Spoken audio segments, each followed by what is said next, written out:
George of the jungle, strong as he can be. Watch out for that tree. George of the jungle lives a life that's free. Watch out for that tree. When he gets in the scrape, he makes his escape with the help of his friend, an 8-day-day. Then away he'll schlep on his elephant ship, while Fella and Ursula stay in step.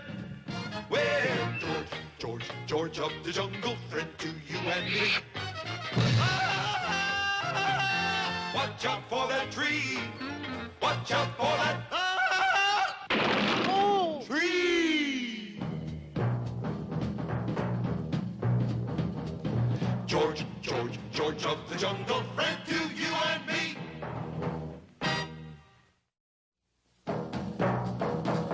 George of the jungle, strong as he can be.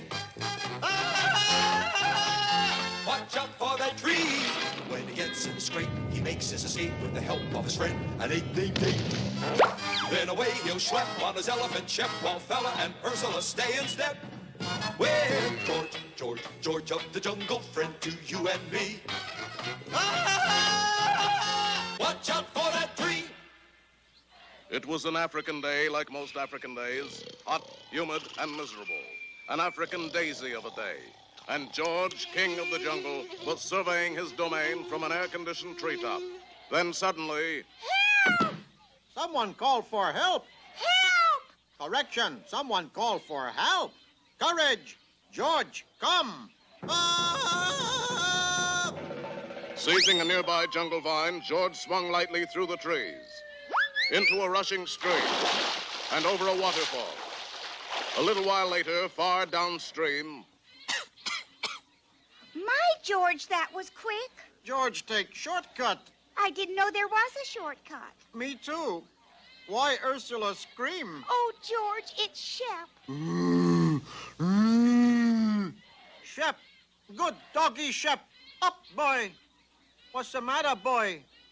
In the first place, George, he's not a puppy. He's an elephant. Shep, puppy. Big, gray, peanut-loving puppy. And in the second place, your puppy is ill. Ill? But he was perfectly all right this morning. I saw him eating green pawpaw melons on the North 40. George, why not call Africa's greatest witch doctor, Dr. Kilimanjaro? And the worried trio gathered around Ape's large message drum. What's his area code, Ape? We don't need it. Fortunately, this drum is a direct line to the doctor's office. A direct line? Yes. I call it my tum-tum-tom-tom.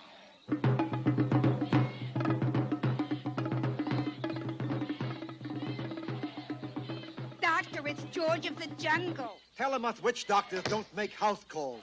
It isn't George. It's his doggy who is sick. Oh, that's different. I never could resist a bow wow. That's a bow wow? See? Doctors say Shep is bow wow. Big, gray, droopy nose bow wow. 4 years at Johns Hopkins for this. Well, let's take a look, see. Stick out your tongue. Not you, him. This looks like a tough case. Quick, I'll need 14 crocodile teeth, 3 fresh-plucked gaw feathers, and a leopard skin. Uh-oh. Not in medicine chest. And so the intrepid ape-man set out to get 14 crocodile teeth, 3 gaw feathers, and a leopard skin. First, he dangled a tempting tootsie over a crocodile-infested swamp. Now George gets something to remove teeth. Unfortunately, every crocodile in Africa is on to that old stick trick by this time. This should do trick. Oh! What happened to stick? Oh, there it is. Oh! Hold still, George. I'm removing the last one now. Of course, pulling teeth is a little out of my line. There. Oh! Ow! Well, what do you know? 14 crocodile teeth, and they're beauties. Now for the gaga feathers, George. A few hours later, found the Jungle King climbing toward the nest of a 10-foot gaw, prehistoric remnant of a day when birds ruled the world. With jungle cunning, the ape-man inserted himself into the gaw nest to await the coming of the great mother bird. Unfortunately, gaw chicks live exclusively on earthworms and swamp moss. What? You won't eat swamp moss. You're no kid of mine, kid. And the great bird seized George in her talons, flew into the air, and dropped it. But during the trip, resourceful George had been able to pluck the 3 gaw-gaw feathers he needed. George, just lucky, I guess.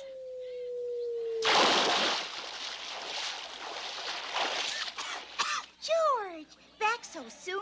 Yes, but these shortcuts killing me. Oh, Doctor, is it a crisis? No, lady, that is a thermometer. George, go get leopard skin now. I don't want to sound like a smart aleck, George, baby, but you're wearing one. But that's my leopard skin. Look at it this way. Is a doggy man's best friend or not? But, Doctor, Shep is an elephant. Look, George thinks he's a dog. Shep thinks he's a dog. I think he's a dog. What are you, some kind of a troublemaker? With that crushing argument, the matter was settled. 14 crocodile teeth, 3 gaw-gaw feathers, and the leopard skin. I think we can start to work. Get me plenty of hot water and some clean towels. You going to operate? No, I just want to freshen up a little. But what about Shep? Well, of course, I'm just a simple country witch doctor, but I'd say he just had a minor stomach upset. Too many green pawpaw melons. Drink this.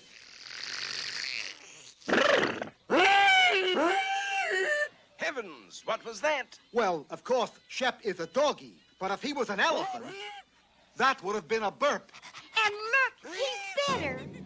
Good dog, Shep. Fetch. Ooh. But, Doctor, what about the crocodile teeth, the gaw-gaw feathers, and the leopard skin? Aren't they part of the cure? Cure? These are the fees I'm charging you. How do I look? Better than George. You don't know the half of it, Georgie boy. Now, I'm just a simple country witch doctor, but I'd say those bushes you're wearing are poison ivy. So long, folks. I gotta go to a meeting of the Medical Ethics Committee. Well, George fixed that chiseler. Get back crocodile teeth, gaw-gaw feathers, and leopard skin. Yes, dear. But you know something? For a simple country witch doctor, he cast a pretty good magic spell.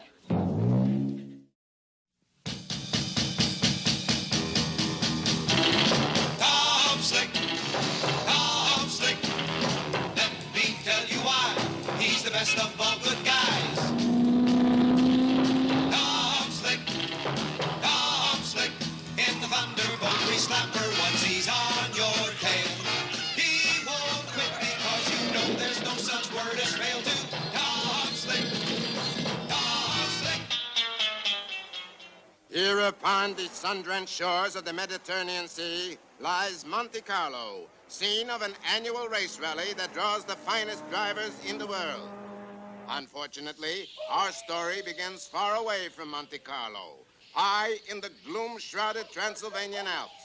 This is Monte Carlo, also scene of an annual race, the Monte Carlo Monster Rally. Headlights on your racing car, Tom? The Monster Rally is held only at midnight during a full moon, Marigold. Tom, boy, are you sure you want to go through with this race?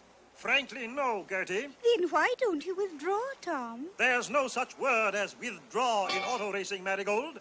Besides, there's a penalty for withdrawing. What is it? They cut off your leg. Look, there is Prince Monte Carlo himself. Who's that with him? His ex-wife, Sepulchra. Ex-wife? You mean they're divorced? No, she died in 1943. It's midnight. Start the race. What a field of contestants we have with us, folks. Who's the pretty one?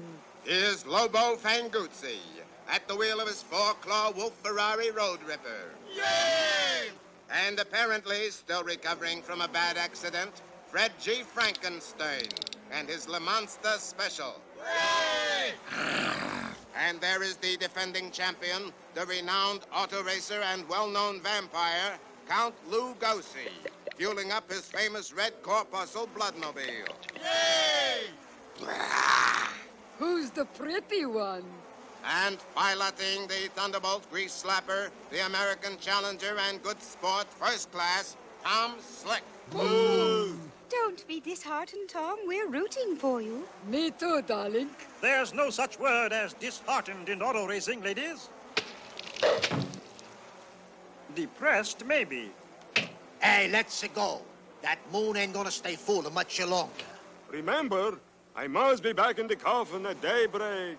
Very well, my dear. Will you fire the starting gun? Yes. Ow! Sweetheart, you hit one of the peasants. So? Peasant season doesn't open until next week. And there they go. Tom Slick and the Thunderbolt Grease Slapper breaks into an early lead, followed closely by the Frankenstein Le Monster. But wait. Closing fast on the Le Monster is Lobo Fanguzzi in the Road Ripper. Ha ha! Now I'm gonna use the Fanguzzi grill to bite his tires off. Oh, Gertie, Frankenstein's two rear tires are gone. He is in serious trouble. It looks as if Fanguzzi can't get his grill loose. Hey, what's the matter? Let it go. It looks as if the Wolfman has bitten off more than he can chew. They're both out of the race, Gertie. Good riddance, I say. And Tom is still in the lead. But here comes Count Lugosi and the Red Corpuscle. Just one more lap to go, Tom. They're all even. They're neck and neck, neck and neck. Please don't say neck. It makes me so hungry. Now the Thunderbolt Grease Slapper is pulling away from the Bloodmobile. Come on, old girl. Let's show them what Yankee ingenuity and know-how can do. It's no match for Transylvanian cunning. Come, my little friends. Time to go to work. Oh, rats. Bats. I'll wager Count Lugosi is behind this. Not behind, Yankee Millsap. Count Lugosi is in front. Gertie, the Count cheated. Tell me something new, honey. Away, confound you pesky bats. Hold on, Tomboy. I'm almost finished with my knitting. What are you knitting, Gertie Growler? What's it look like? A bat mitten set. Hang on to me, dearie.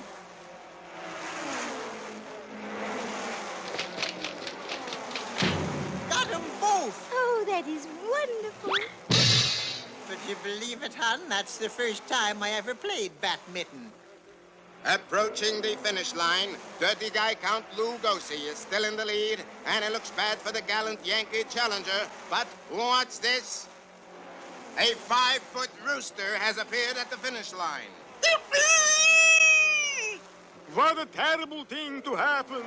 A rooster crowing. It must be daybreak.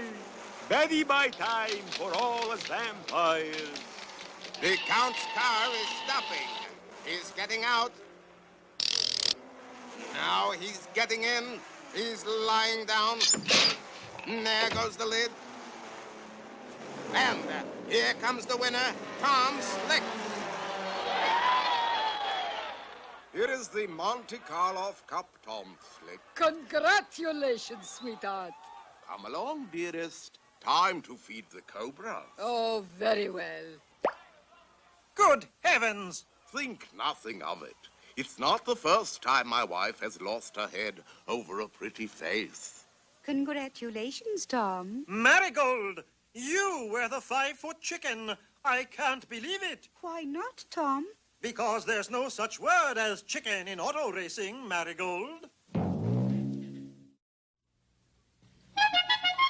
When you find yourself in danger, when you're threatened by a stranger, when it looks like you will take a licking, there is someone waiting who will hurry up and rescue you. Just call for Super Chicken.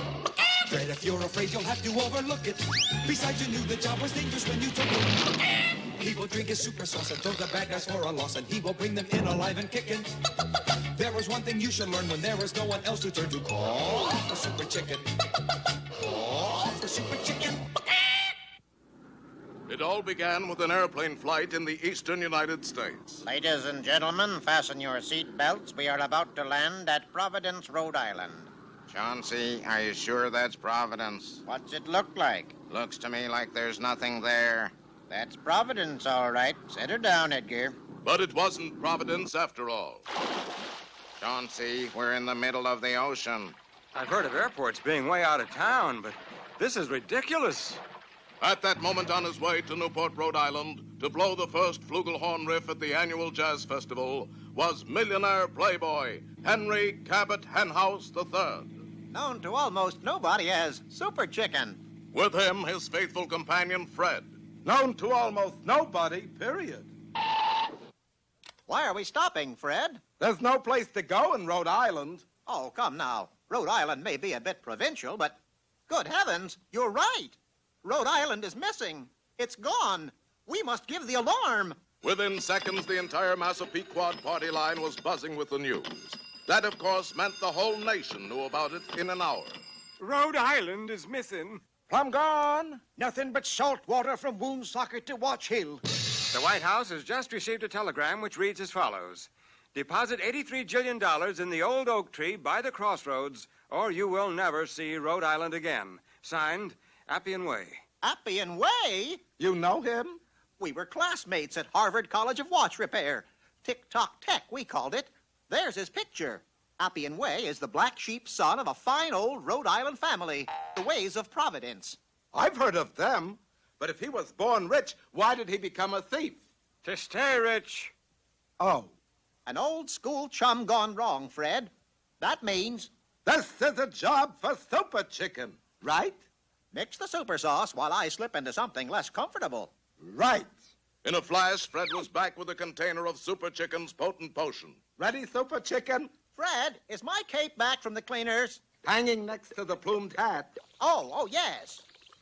Let's have it, Fred. Little too much cinnamon, Fred, and...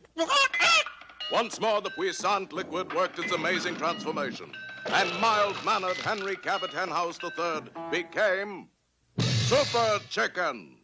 Quick, Fred, to the super coop. Within seconds, the fabulous super coop had taken to the air, while New England residents from Moose up to Mattawamkeag thrilled to that cry in the sky. That's where Rhode Island used to be, Fred. Sure makes a nice-looking bay, doesn't it? Any sign of the state itself? Not a thing. Just a big gray cloud down near the water.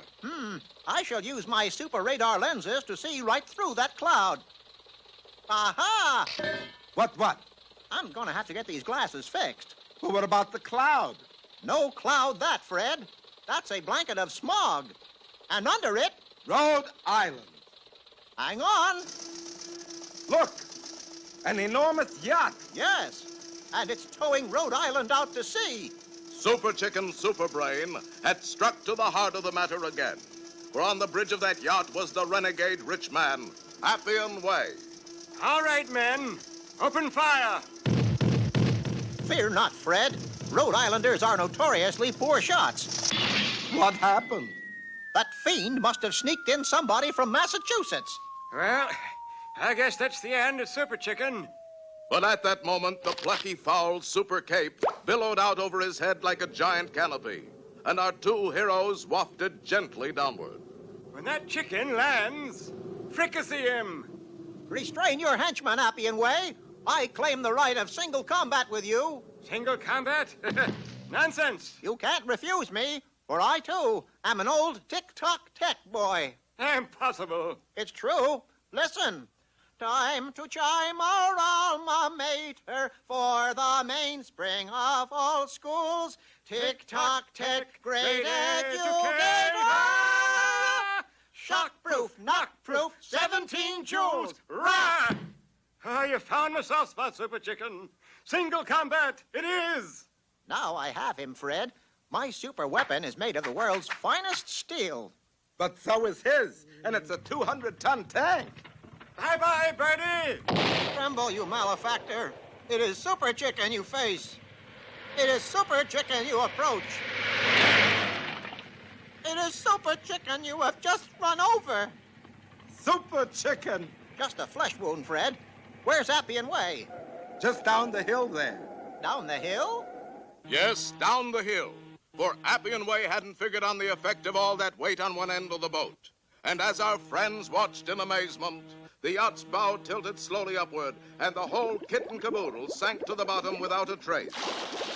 Well, that takes care of Appian Way. Now to return Rhode Island. How? You forget my superpowers, Fred. I merely turn my tail feathers into a propeller, spin it, and just push them.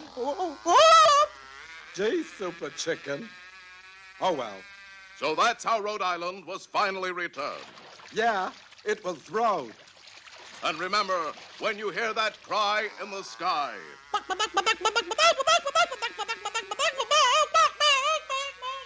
you'll know that Super Chicken still hasn't figured out how to land.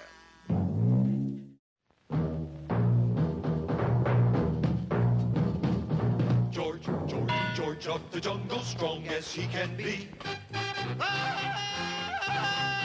Watch out for that tree.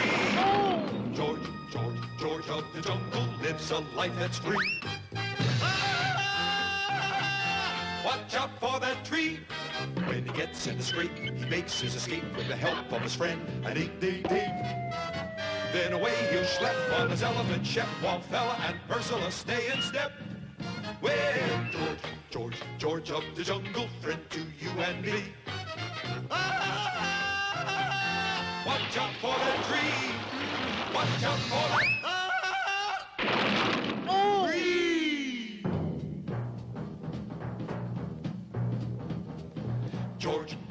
George of the jungle, friend to you and me.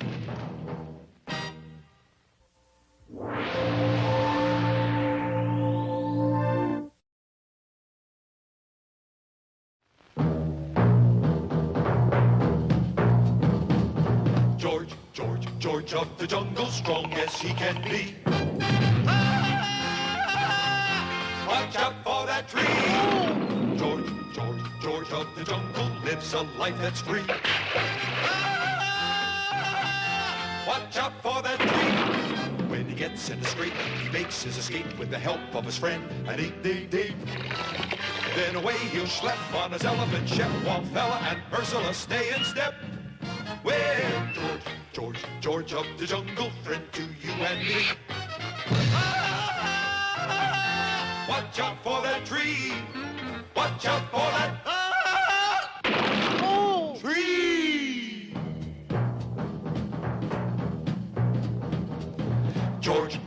George of the jungle, friend to you and me.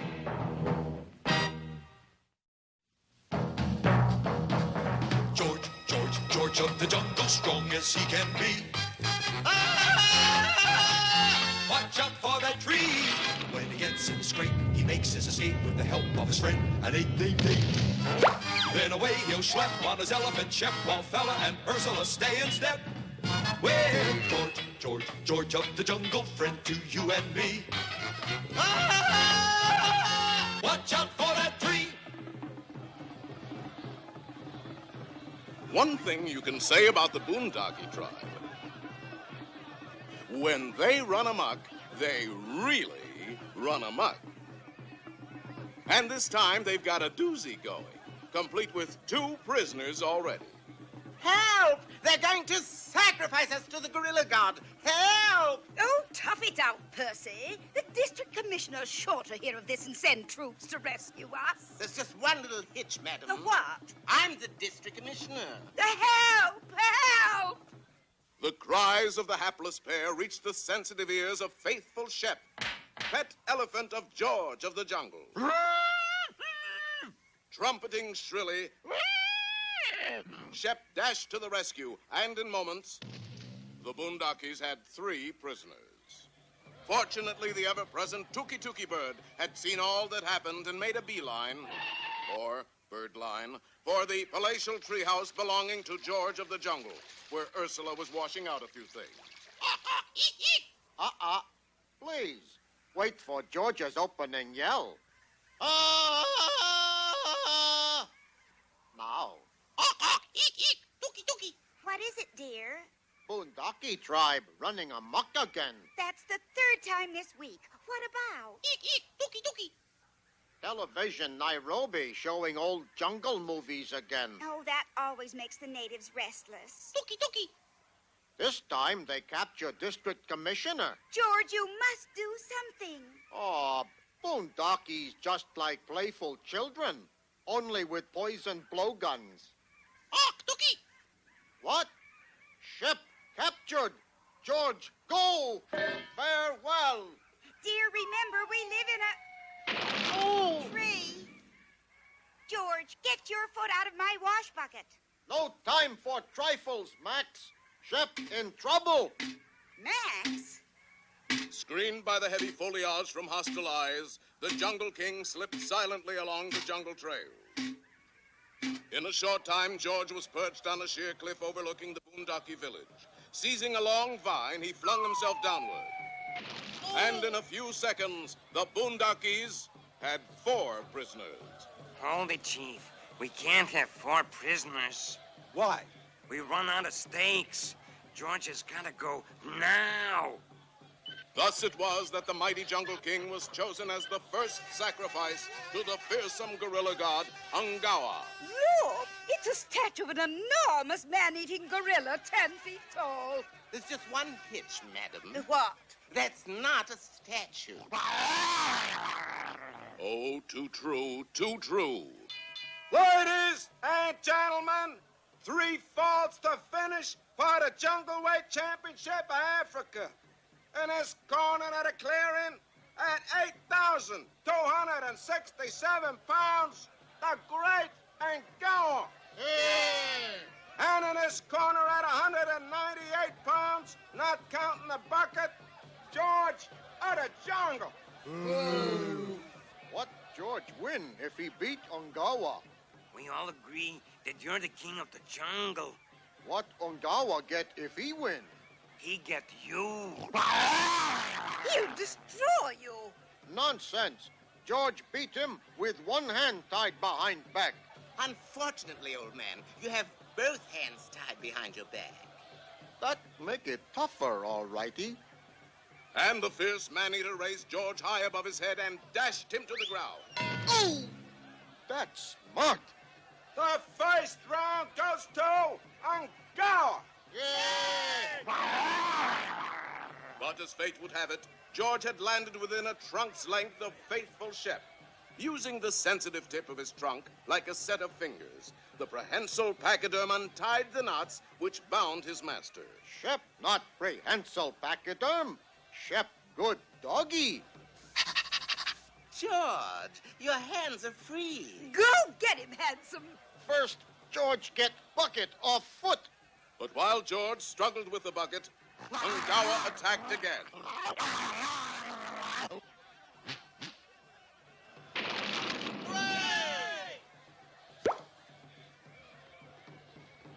And there's a Nairobi knee drop.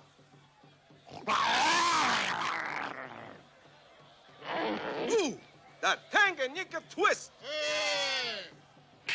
And a Kenya karate chop. And then go on corks that Somali smash. George, do something. George already do something. What? Got bucket off foot. Look out! Where? Then as the fearless jungle lord waited for Ungawa's charge, the wily witch doctor crept up behind him and administered a massive 6-match African hotfoot.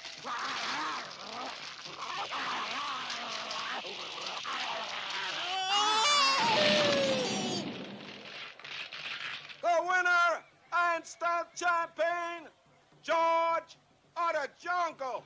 Yay! Oh, is that your famous victory cry, George? No, hotfoot still hurt.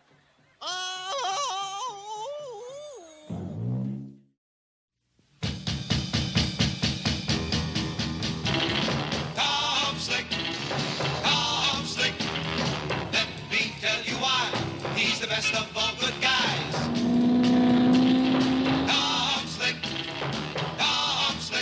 in the Thunderbolt we slapper once he's on your tail. He won't quit because you know there's no such word as fail to Tom Slick. Welcome to the hottest event in cold weather racing, the final heat of the Upper Crust Snowmobile Rally, sponsored by Vittorio Vermicelli, the Frozen Pizza King. Hey, that's it, I. Vermicelli frozen pizzas in 39 flavors. Mozzarella, anchovy, green pepper. Thank you, Vittorio. Now here is that champ of champs, Tom Slick in the converted Thunderbolt Grease Slapper. Yay! Hi there, fans. Oh, Gertie, I do hope Tom carries the day and bears away the laurels. I just hope he wins. And here, skulking to the finish line, is the well-known punk sport and bad loser, Baron Automatic in his snowmobile, the Frostoblast Digaloo. Well, Clutcher, how much did you bet on me? Everything you own, Master. If you don't win, it's for both of us, Clutcher. Now get to your dirty work. Yes, Master. And there they go, and it's Tom Slick in the lead. Hey, we got a pepperoni, provolone, rigatoni. Tom is approaching Icy Gulch Corner. And now it's Kablooey, Tom Slick.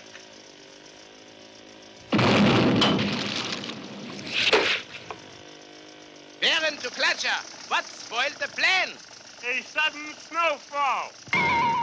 Sorry, Master. Now you must stop Tom Slick at Honeymoon Bridge. Yes, Master.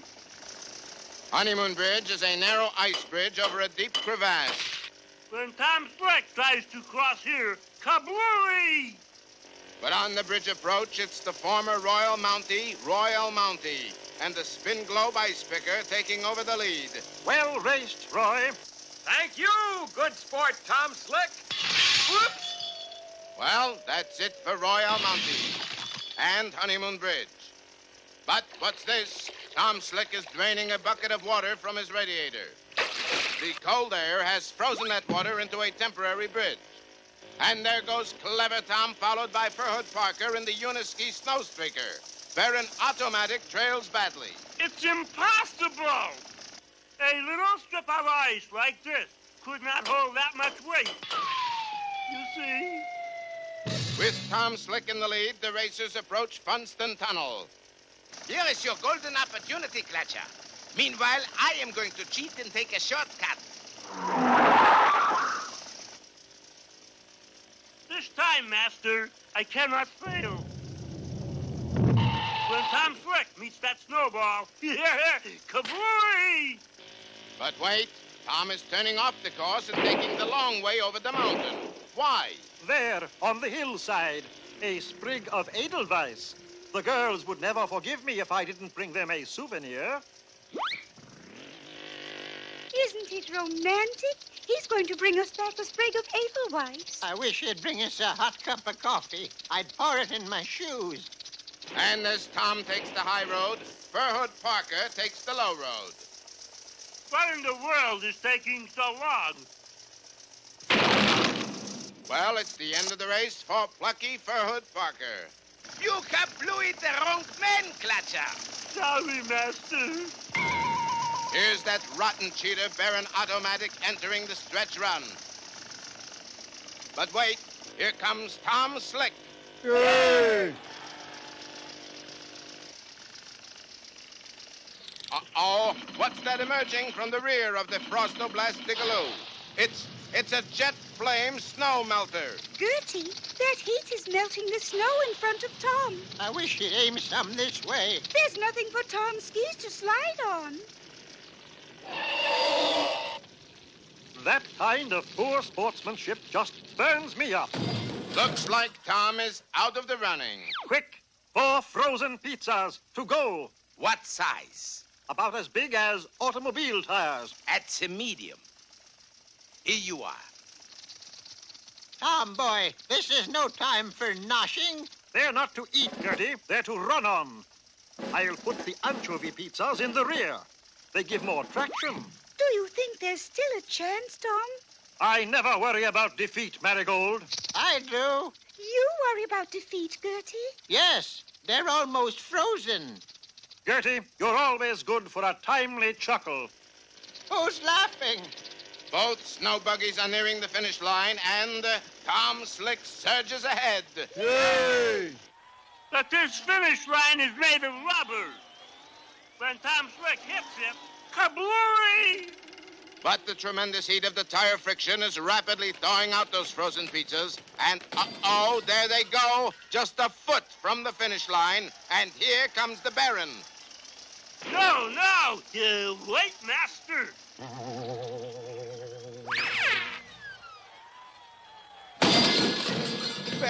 Clutcher! We are ruined!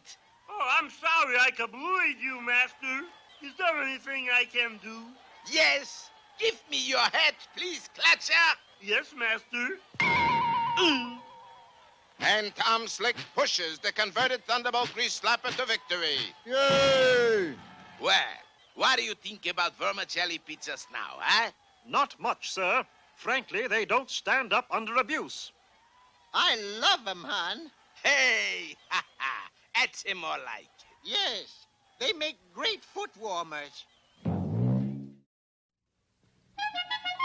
When you find yourself in danger, when you're threatened by a stranger, when it looks like you will take a licking, there is someone waiting who will hurry up and rescue you. Just call for Super Chicken. Fred, if you're afraid, you'll have to overlook it. Besides, you knew the job was dangerous when you took it.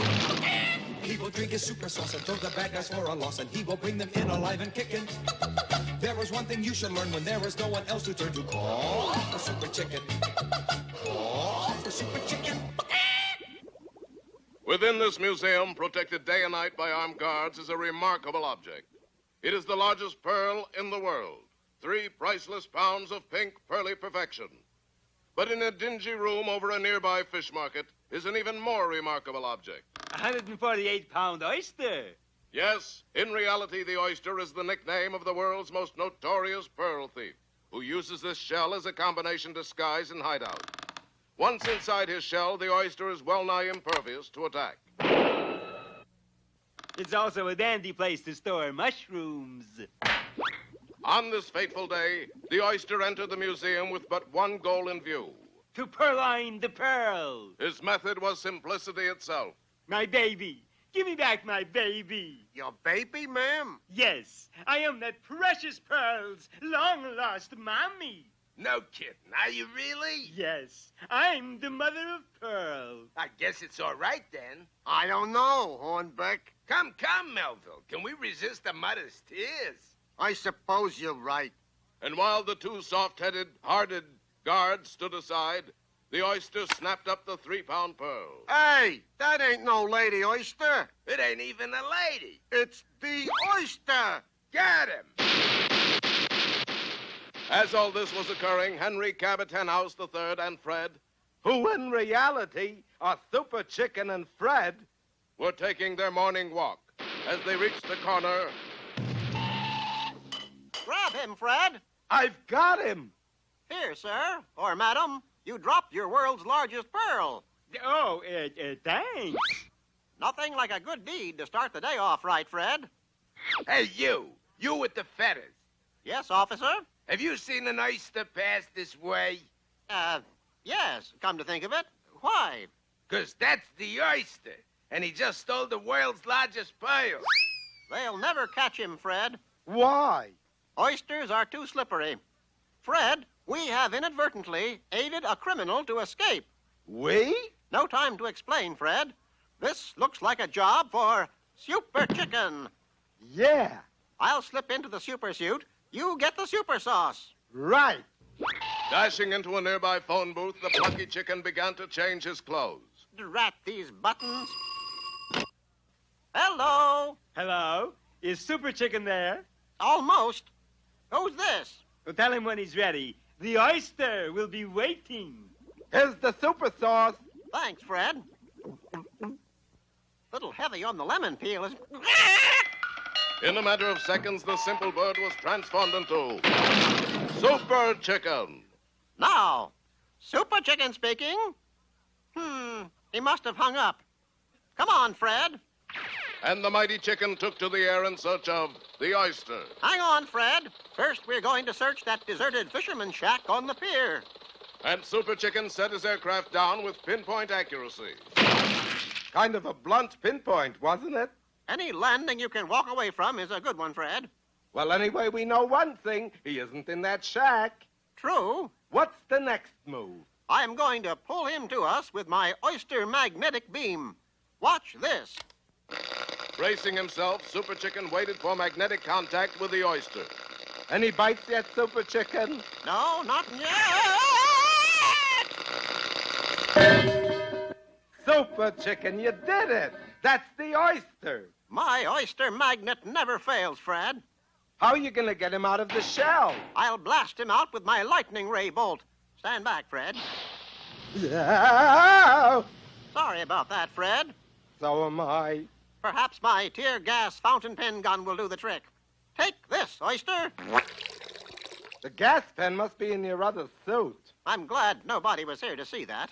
Maybe the oyster isn't in there. Oysters are always in there, Fred. This is your last chance, Oyster. Give me the world's largest pearl, or I'm coming in after you with my super bare hands. I didn't know it was a black pearl with a fuse in it. It isn't. That's a bomb. Nonsense, Fred. I know a bomb when I see one. Let that be a lesson to you, Fred. Never trust an oyster.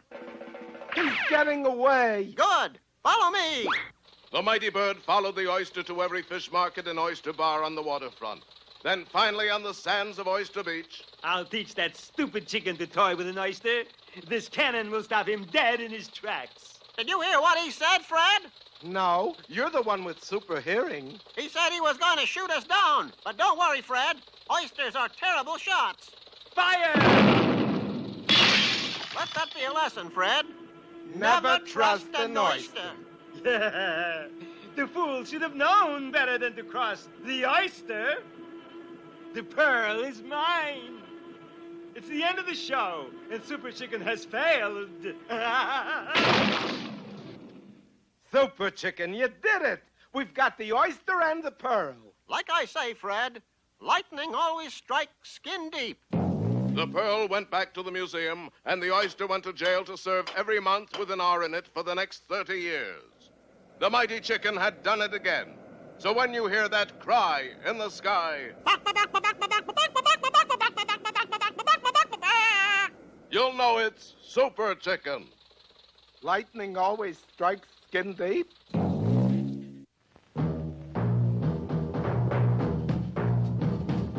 George, George, George of the jungle, strong as he can be. Watch out for that tree. George, George, George of the jungle lives a life that's free. Watch out for that tree. When he gets in the scrape, he makes his escape with the help of his friend, an 8-day-day. Then away he'll schlep on his elephant, Shep, Wallfella, and Ursula stay in step. Well, George, George, George of the jungle, friend to you and me. Watch out for that tree. Watch out for that tree.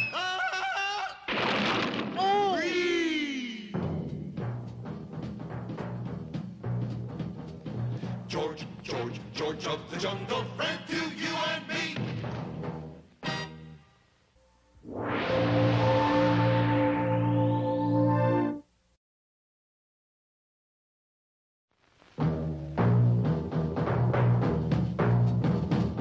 George, George, George of the jungle, strong as he can be. Watch out for that tree. George, George, George of the jungle lives a life that's free. Watch out for that tree. When he gets in a scrape, he makes his escape with the help of his friend, an 8-day-day. Then away he'll schlep on his elephant, Shep, Wallfella, and Ursula stay in step. Well, George, George, George of the jungle, friend to you and me. Watch out for that tree. Watch out for that tree. George, George, George of the jungle, friend to you and me.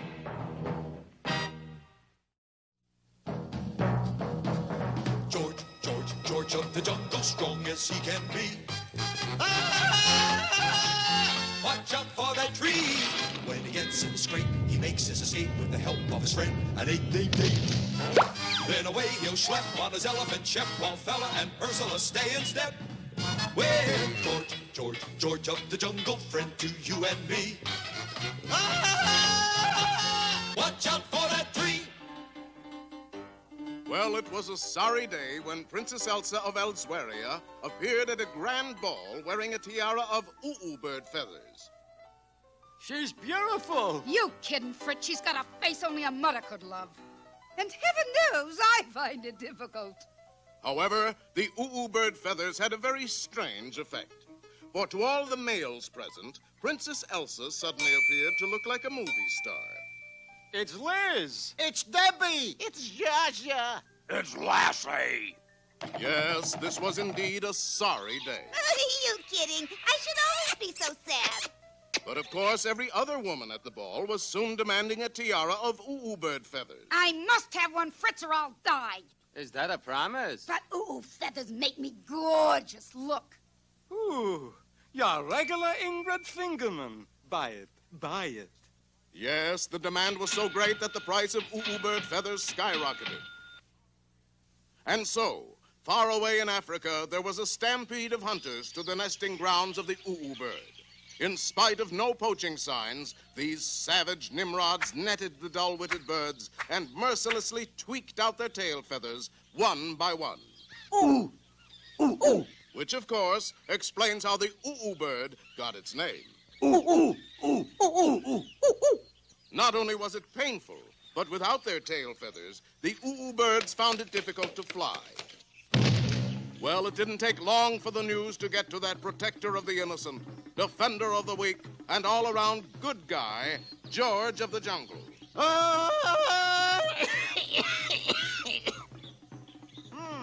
What do the drums say, George? Drums say boom, boom, boom, boom, boom, boom, boom, boom. But what do they mean? Ursula, wait. George, go look it up. In the dictionary? No, in Drumptionary. George, you keep forgetting we live in a tree. At that moment, an exhausted bird staggered into the clearing. George! The hunters are attacking us oohs. George, you must stop them. You bet, fella. Fella? George is a very simple man. Nearsighted, too. Think, George, you must think. If Ursula insists, George, think. Well, of course, that was a long, slow process. Cry-yi. He's been sitting there for 3 days. You sure he's not dead? Oh, no, he's thinking all right. How could you tell? Do you notice an odd kind of smell? Yeah, like a smoldering bicycle tire. But just then... Topeka! Eureka, dear. By George, he's got it. My George, he's got it. George set wily jungle trap for cruel hunters. Good idea. But what will you use for bait? George of Jungle. And the brawny ape-man set off through the jungle, swinging lightly from tree to tree to tree.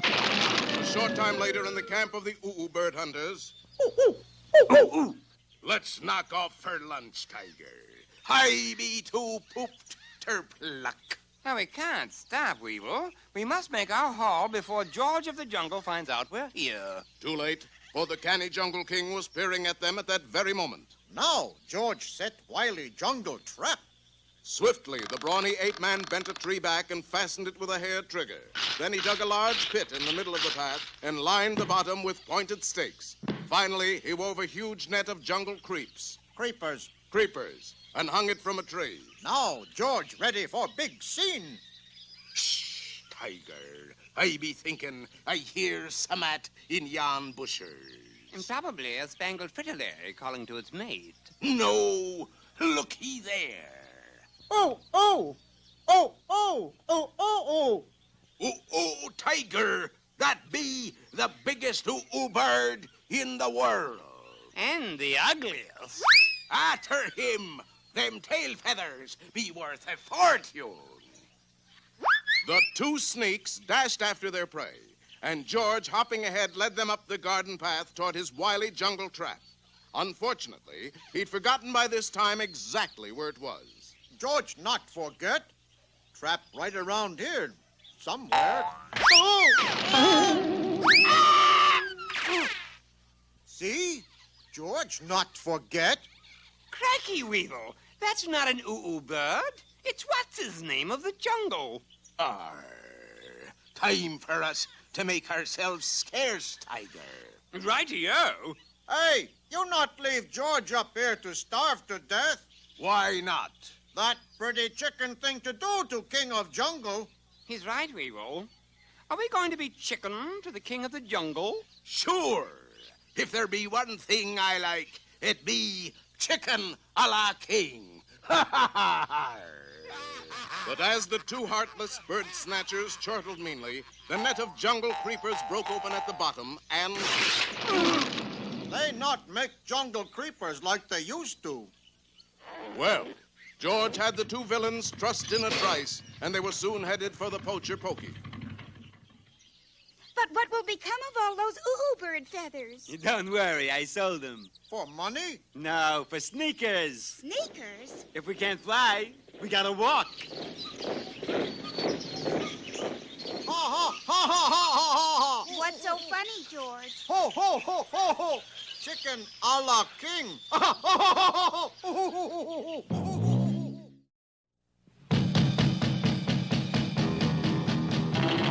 Tom Slick, Tom Slick. Let me tell you why. He's the best of all good guys. Tom Slick, Tom Slick. In the Thunderbolt we slapper once he's on your tail. He won't quit because you know there's no such word as fail to Tom Slick, Tom Slick. Believe it or not, this rich, dissipated ne'er-do-well is the world's champion submarine racer, Anthony J. Lucky Poole. Hello, peasants. Lucky got his nickname because in every race, something awful seems to happen to his opponents, but never to him. In 1962, the Australian submarine Fair Dinkum struck a submerged locomotive. The Japanese contender, the Furiaka Saki, took a wrong turn, dived straight down, and surfaced a month later in the Bay of Bengal. Last year, the Canadian craft Royal Mountie blew up at the starting line. Today, Anthony J. Poole reigns unchallenged in submarine racing. Call me Lucky. But wait, what strange craft is that being lowered into the water?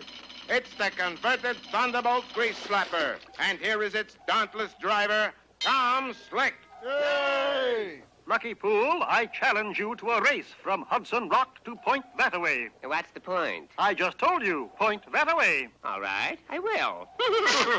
It's bad form to laugh at a competitor, Lucky Poole. Well, let's get started then. I got an early date. In Gertie Growler's garage, Oh, Gertie, I'm worried. I hope Tom hasn't gotten in over his head. I hope he has, Tom. The race is being run underwater. the starter for this race is that good sport and skin diver of yesteryear, Floyd Britches. On your mark, get set. Oh, Lucky Poole got a tremendous head start. The starter's gun appears to have missed fire. Funny, I always use a water pistol. See? Lucky Poole, scuba tube depth bomber, has a commanding lead. But here, coming up fast on the underside, is Tom Slick and the Thunderbolt Grease Slapper. Yay! Lucky, Tom Slick just passed us. We're in last place. Correction, Brenda. We're in second place. But there's only 2 subs in the race. Ergo, we are in second place. I'd better rub my rabbit's foot. That wasn't an ordinary rabbit's foot, but a cleverly designed electronic device, which sent a signal far ahead to the mysterious underwater city of Drown Town. Drown Town was a modern metropolis under the waves, and the hideout of Lucky Poole's underwater accomplices, Sonia Nar and her Aquanuts. Look, my little Aquanuts. There's Lucky's signal. Yes, Miss Nar. Time to fix another submarine race. Yes, Miss Nar. Activate the sub-snapper. Yes, Miss Nar. And as Tom Slick roared on, a menacing shape emerged from a gloomy grotto and began to pursue him. That's a mighty fishy-looking fish, if you ask me, Marigold. All right, I won't ask you. Look out, Tom. But the mechanical monster was no match for the blinding speed of the Thunderbolt Grease Slapper. We will have to slow him down a little. Get the super squid. Yes, Miss Nar. When you see Tom Slick, launch a Frisbee Freeze Munchie missile at him. Yes, Miss Nar. It looks as if Tom is a sure winner, Gertie. There's no such word as sure winner in sub-racing, honey. Why? 'Cause sure winner is 2 words. That looks strangely like Sonia Nar's super squid. Uh-oh, a Frisbee Freeze Munchie missile. and a tool scooper at that. But at the last instant, Tom swerved the Thunderbolt grease slapper with superb skill. You missed. Yes, Miss Nar. You have just one more chance. Yes, Miss Nar.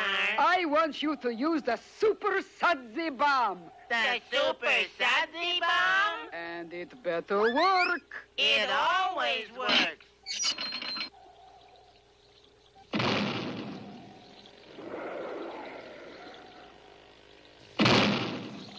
Oh, Tommy's in trouble with all of those suds. If you ask me, I'd say he was all washed up. All right, I won't ask you. It's no soap. I can't control the Thunderbolt. Oh, Lucky, we're in first place and Tom Slick is second. No, Brenda. He's last.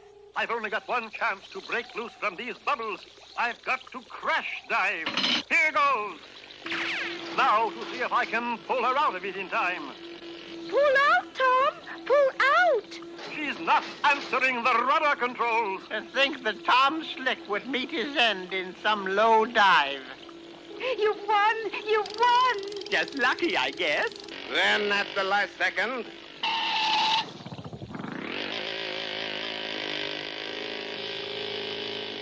Yay! The winner, no champagne, Tom Slick. Yay! Oh, Lucky, we lost. What will I ever tell my friends? Tell him we came in second. You've been naughty, Aquanuts. Yes, Miss Nar. To punish you, I am going to wash your mouths out Yes, Miss Nar. with a Super Sudsy Bomb. Oh, no, Miss Nar. But, Tom, how did you pull out of that dive? I remembered the Thunderbolt grease slapper is really a car. So? I just put it in reverse. Come on, Tom, get out of them suds and bubbles. Go, Tom boy, go. Gertie, that's not television you're watching. Huh? If you asked me, I'd say you were staring at the washing machine. All right, hon. I won't ask you. When you find yourself in danger, when you're threatened by a stranger, when it looks like you will take a licking, there is someone waiting who will hurry up and rescue you. Just call for Super Chicken. Fred, if you're afraid, you'll have to overlook it. Besides, you knew the job was dangerous when you took it. He will drink his super sauce and throw the bad guys for a loss, and he will bring them in alive and kicking. There is one thing you should learn when there is no one else to turn to. Call for Super Chicken. Call for Super Chicken. Our story opens aboard Receding Airlines Flight 17 from Dodge City to Denver. All right, everybody, reach. This here's a stick-up. Arthur, dear, the movie's on. Movie? Another Western? I ain't no movie, mister. Then you are the ugliest stewardess I ever saw. And almost the meanest. Now put all your valuables in this here hat. The plane robber passed along the aisle collecting money, watches, rings, and after-dinner mints. And when he was through... Now keep them seatbelts fastened till I'm gone, you hear me? Geronimo! The masked man. He's going away and we didn't even get his name. Do you suppose it was you-know-who? No, it weren't. Hiccup's the name. Wild Ralph Hiccup. The daring bandit had planned his getaway jump with pinpoint accuracy. I think you ought to know, Hoss. I don't take kindly to that. On flight after flight, Wild Ralph Hiccup struck again. Sit still or I'm gonna shoot somebody. Maybe me. Geronimo! One of these days, Hoss, you and me's gonna have a little talk.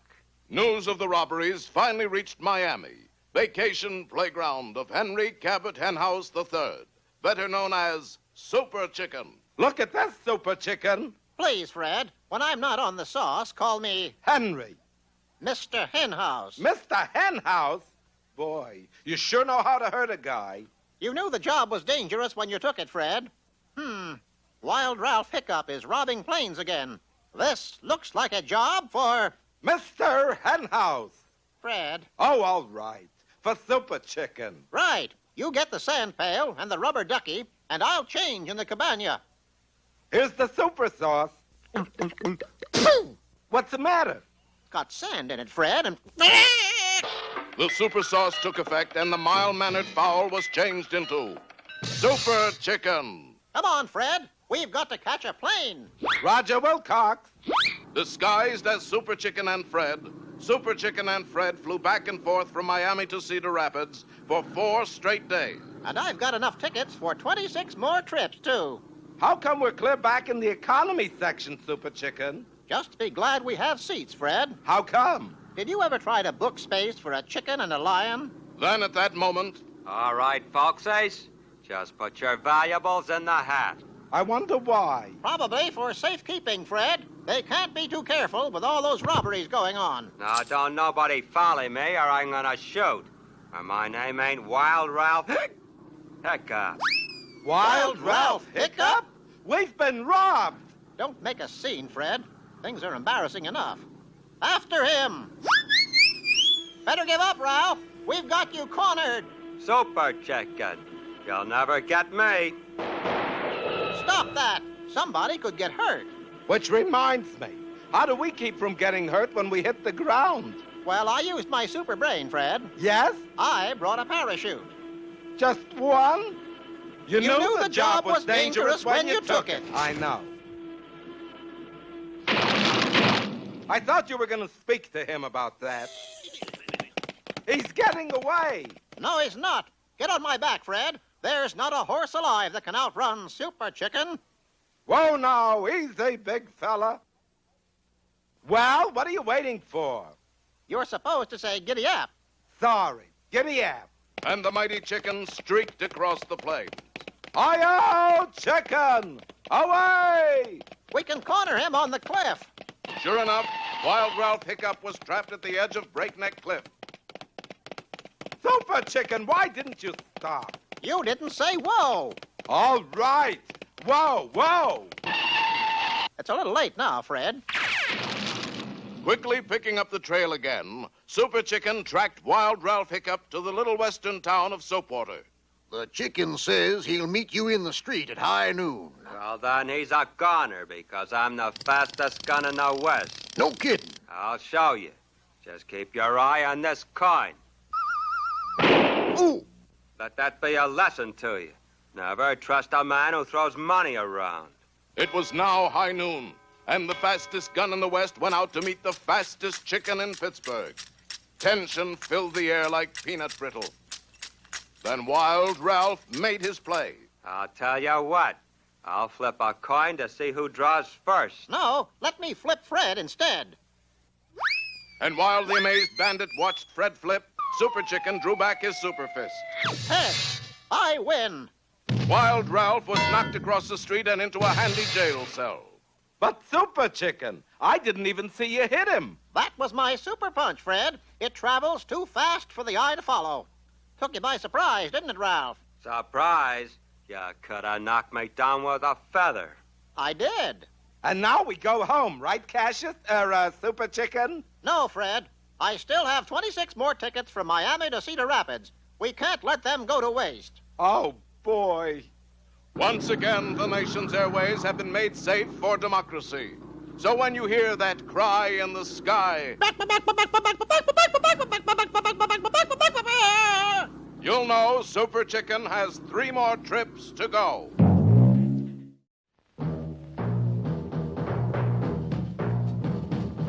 George of the jungle, strong as he can be.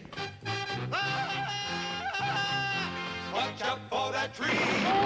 George of the jungle lives a life that's free. Watch out for that tree. When he gets in the scrape, he makes his escape with the help of his friend, an 8-day Dave. Then away he'll schlep on his elephant, Shep, Wallfella, and Ursula stay in step. Well, George of the jungle, friend to you and me. Watch out for that tree. Watch out for that tree.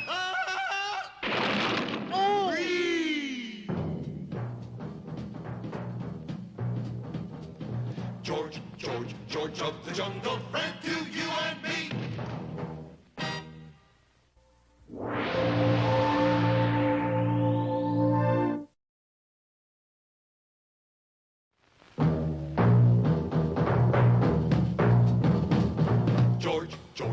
George of the jungle, strong as he can be. Watch out for that tree. George of the jungle lives a life that's free. Watch out for that tree. When he gets in a scrape, he makes his escape with the help of his friend, an 8-day-day. Then away he'll schlep on his elephant ship, while Fella and Ursula stay in step. Well, George of the jungle, friend to you and me. Watch out for that tree. Watch out for that tree.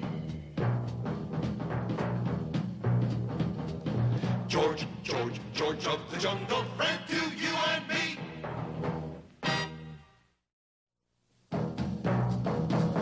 George of the jungle, strong as he can be. Watch out for that tree. When he gets in the scrape, he makes his escape with the help of his friend, an 8-day-day. Then away he'll schlep on his elephant ship, while Fella and Ursula stay in step. Well, George of the jungle, friend to you and me. Watch out for that tree. Okay, you mugs, there's the tree house. I'll lasso the ape out and you clobber him. Got it? You saw it, Buana. Here goes. What I always say, George, is... Funny way to say goodbye. That's enough. Into the truck with him. You saw it, Buana. Ape was dumped unceremoniously into a closed van and carted off through the jungle. Then, 3 days later at supper... George, don't you notice something different? Ursula got new hairdo? No, George, it's Ape. Ape got new hairdo? Ape is gone. Didn't think his hair looked different. He's been ape-napped. You must rescue him. George, go. Don't forget where we live, dear. George, remember, we live in tree. Very high tree. Farewell, Ingrid. Ingrid? George, it's Ursula. Ursula! Ursula to you too, Ingrid. Tire tracks go that way. George, take shortcut. Jungle intuition. Never wrong. Oh! Sometimes painful, but never wrong. But let us move some miles away to the headquarters of Claude Badley, the world's meanest animal trapper. Yes, I bring him back alive, but miserable.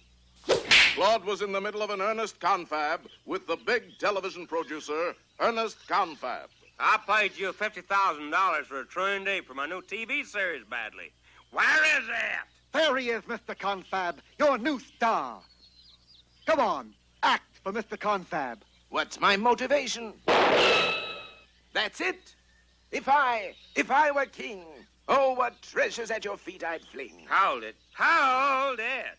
I'm doing a jungle series. You gotta act like a real ape. I don't have to act, old boy. I am an ape. Well, you don't act like it. Meanwhile, back in the jungle... Well, which way, Tookie bird? Tookie. That left Tookie or right Tookie? Tookie. Very well. George, go. Oh! Okay, now, let's see you make some funny faces. Never. But all monkeys make funny faces. You know, like this. Bleh! Bleh! Disgusting. But rather cute. Blah, blah. Meanwhile, back in the jungle... Wait, that's the Sahara Desert.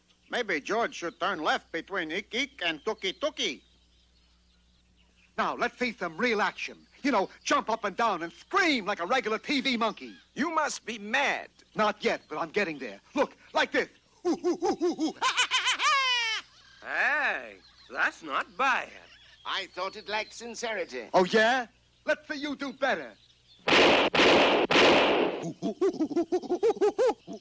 And the terrified ape was forced to leap up and down like a terrified ape, that's what. But help was approaching the long way round. This way, George. Sneak up on them from behind. He'll do. Have him on a set tomorrow. If you fail badly, You'll never work in TV again. You'll have your ape if I have to scare him within an inch of his life, Mr. Confab. I may do it anyway, so it sounds like fun. Ape was returned to his miserable cell, but just outside... Ape there? Yes, George, I'm here. Stop that dreadful racket. Where have you been? You name it. And George made ready to swing to the rescue. Wait. Let's make sure you swing down accurately this time, George. Now let's see. Pi times the cosine of AB squared. Little farther to your right. Extract the square root, 7.3. All right, George, go. Or is it 7.2? Yes, 7.2. In no time at all, George and Ape were sharing a cell. It was then that Ape's fertile brain remembered a source of rescue still open to them. Shep, George's faithful elephant. Quick, George, give your elephant call. 12 hours later, they were still waiting. I can't understand it. Why doesn't Shep come? George not called Shep. You gave your elephant call. But Shep is doggy. He's an elephant. Big, gray, peanut-loving Poochie. Watch. Here, Shep. Here, boy. And immediately down the jungle trail came the welcome patter of tiny feet. Full bars, Shep. Full bars. George, the bars aren't coming out. Shep isn't strong enough. Oh, no? Look. Sorry about that, Mr. Confab. Just remember, you deliver me a trained ape tomorrow, or you're washed up. But Well, as they say, the show must go on. And so the new television program, The Man from Mbwibwi, did star an ape that made funny faces, jumped up and down, and screamed. Bleh! Bleh! Ungawa! That ape really clawed badly. World's meanest animal trapper. Just goes to prove, George. Fool around with those television people, and they'll make a monkey out of you every time. You ferret, Buana.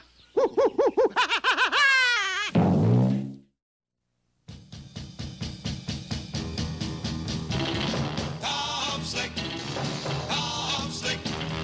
let me tell you why he's the best of all good guys. Tom Slick,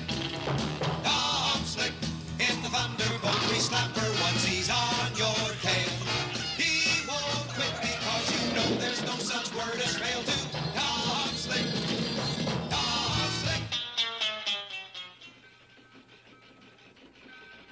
Welcome to the glamorous, glittering Muncie, Indiana freight yards and the second annual locomotive race from Muncie to Muncie. Yay!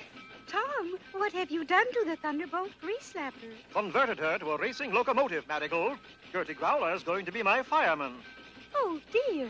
Doesn't the old girl look great? Thanks, Tomboy. He wasn't complimenting you, Gertie. I know, hon. At my age, I gotta take 'em where I can get 'em. All aboard, terminal, bound Blackport. And there they go. Almost Blackport, Brookline, Camaros, Florida. Now the locomotives are headed for the first obstacle, the traditional bottleneck at the other end of the Muncie freight yard. Who will emerge from this year's catastrophe? Taking the lead is that cutthroat competitor and well-known sore loser, Lionel Switchback DeFort, in the Ram Steam Boil Bomber. Rodney, I shall win today or else. Else what, Gov? Else I shall throw a terrible tantrum. Close behind Switchback is Caswell Co-Father and his flatbed Turbobird, followed by Carruthers Co-Tippy in the Chrome Dome Rodbuster. But wait, just emerging from the pileup is that all-around good fellow and defender of the American right-of-way, Tom Slick. Yay! Keep the steam up, Gertie. I've lost 20 pounds. I've lost about 10 myself. It looks like anybody's race. Why are we stopping, Gov? It's time for the part of the race I like best. Testing your skill against worthy competition? No, cheating. Uh-oh. Lionel Switchback has just placed a bright red cap on the tracks. It is an old railway superstition that a cap on the tracks means bad luck. especially if it's a dynamite cap. Oh, that's terrible. Oh, I don't know. Lots of people travel by air these days. In different directions? Unfeeling Lionel Switchback is still in the lead.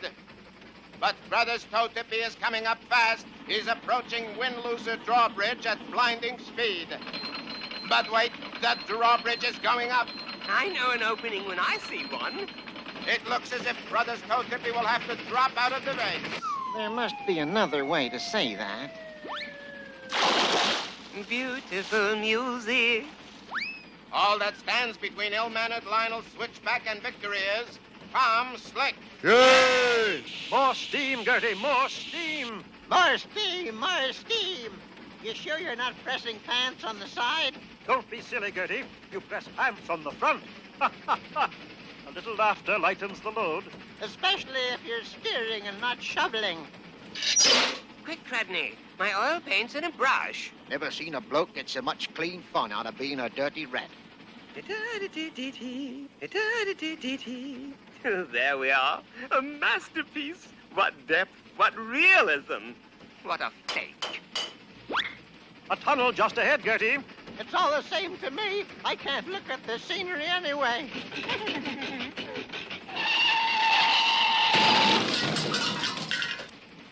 Tom Slick is in the lead. Yay! He's into the midway roundhouse. He's swinging the Thunderbolt grease slapper on the turntable. He's on the last leg. He's not the only one, Bobby. We'll never catch up with him, Gov. We don't have to. We're in front of him already. What's that? Watch. Gov, you're as sneaky as a maker. Flattery will get you anywhere, Cradney. Well, it appears that Lionel Switchback has pulled another fastie. Somehow he is ahead of Tom Slick on the return run. I'd better keep a sharp eye out, Gertie. One of the contestants in this race is a cheater, and I don't think it's me. Well, don't look at me. Thank you, Gertie. Now, what's the meanest thing I could do to him? Of course. Why didn't I think of it sooner? Uh-oh, a secret compartment is opening in the side of the Ram Steam Boil Bomber, and slowly emerging is... Gertie, it's Marigold. Funny, it looks like coal. Marigold is on the tracks. Old Gertie is on the skids. What can we do? We could stop. And forfeit the race? Sorry. Never mind me, Tom. Go on and win. She's a dead game sport, isn't she? If she isn't, she will be shortly. There's only one slim chance, Gertie. Come on. We're going to climb out on the side of the cab. What fantastic feat is Tom Slick up to now? Uh-oh, he is tilting the Thunderbolt grease slapper off balance. He's got her up on one set of wheels. Marigold is safe. Yay! How thoughtful of you, Tom Slick. Well, the only thing left to do is set this time bomb and drop it on the tracks behind us. Now, what time does your watch say, Cradney? Exactly 10:14, Gov. Of course, I might be a minute or so off. And the winner is Tom Slick. Yay! Congratulations, Tom. Part of the credit goes to Gertie, you know. And I have something for you, Gertie. Lay it on me, Tom boy. Here it is, your very own personalized coal shovel. Thanks a heap, Tom boy. I know just what to do with it, too.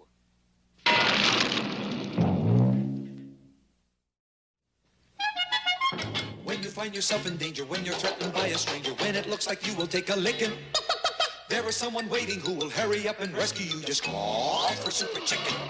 Dread, if you're afraid, you'll have to overlook it. Besides, you knew the job was dangerous when you took it. He will drink his super sauce and throw the bad guys for a loss, and he will bring them in alive and kicking. There is one thing you should learn when there is no one else to turn to. Call for Super Chicken. Call for Super Chicken. It is morning, and this is the palatial split level of Mr. and Mrs. Hubert Fingernut. It is an ordinary day, except for one thing. You scream, dear? An elephant, an elephant. Now, honey, you're just pleasingly plump. Not me, you dramp. Look. It's an elephant. It ain't no hummingbird, Hubert. Directly across the street at the home of Mr. and Mrs. Alvin Took. Sorry, sweetheart. I didn't know you was in the tub. I'm not. That's It's an elephant. Well, it was a natural mistake. Yes, in homes all over the nation, people woke to find an elephant in residence. An elephant! There's an elephant in my kitchen, Charlie. What's he doing? Tossing pancakes. Elephants were also found in buildings, on buildings, even in taxicabs. I told you 20 times, no trunks. The city was in turmoil. And so in the sumptuous apartment of Henry Cabot Henhouse III. Mr. Henhouse, the mayor just called. And we've got an elephant problem, right, Fred? Right. How did you know? Let's call it a lucky guess. Well, it looks like... Please, Fred, I'll say it. It looks like a job for Super Chicken. I was going to say it looks like an elephant. No time to explain, Fred. You slip into the super suit, I'll get the super sauce. I got it wrong. So you did. No doubt about it, Fred. We need more rehearsal. Quick, give me the super sauce. No bay leaf, Fred? In a matter of seconds, the common bird was transformed into Super Chicken. To the super coop, Fred. And the mighty chicken streaked upward through the sky, uttering his world-renowned battle cry. We're heading for outer space, Fred. What's outer space got to do with elephants? Look down and you'll see. Super Chicken. The Earth is tipped sideways. I thought so. Take a picture of that, Fred. Got it. Now, we've got to get that picture to Washington right away. I thought Washington was dead, Super Chicken. Of course not, Fred. You should see it on Saturday nights.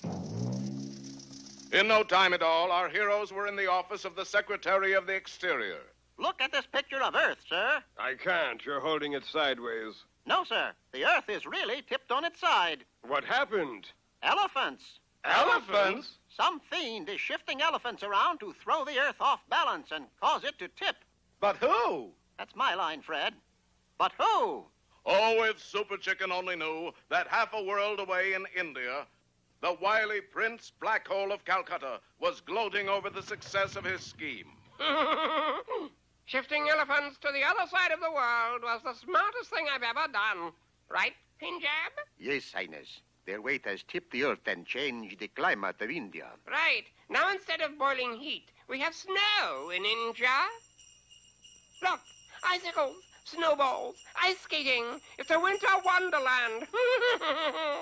All this might have remained a secret if Super Chicken and Fred hadn't taken a brief respite from their labors in a Poughkeepsie delicatessen. I don't like this delicatessen, Fred. This knockwurst is terrible. I understand there's a new deli opened in New Delhi. To a real knockwurst fan, that remark was irresistible. Super Chicken immediately headed for India. A short time later, as the prince was readying still more elephants for shipment. Yes? Pardon me. We're looking for the New Delhi Deli. You wouldn't like it. The knockwurst is terrible. But at that moment, using his supervision, Super Chicken looked through an 8-foot wall and saw the elephants marked for delivery. Aha! So you are the culprit who is shifting elephants. What's this got to do with knockwurst? No time to explain, Fred. This elephant spreader must be stopped. Not very likely. At the signal, the prince's biggest guards entered the room and faced Super Chicken. Sick 'em! Look out, Super Chicken! Fear not, Fred. I shall subdue them instantly. Super Chicken! Just a temporary setback, Fred. I shall now throw them out of that window. This one first. Well, maybe this one. Aha! This one! Super Chicken, it's me! Sorry, Fred. But just then, an icy blast of wind and snow swept through the open window.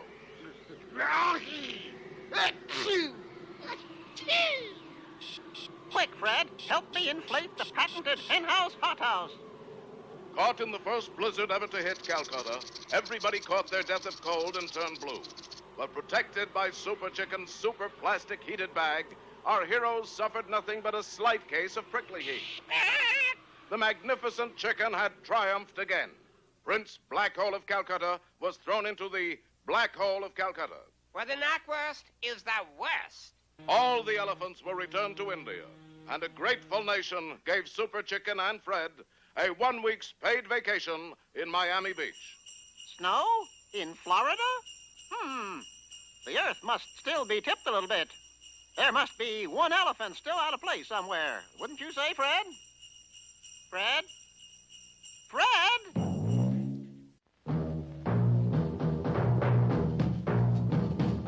George of the jungle, strong as he can be.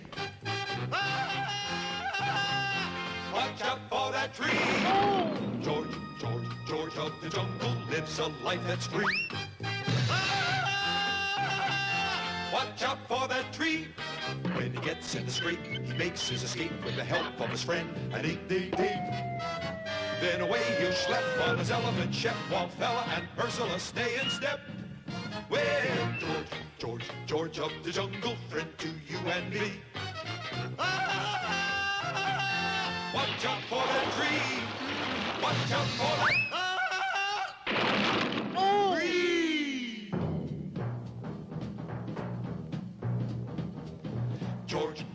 George of the jungle, friend to you and me.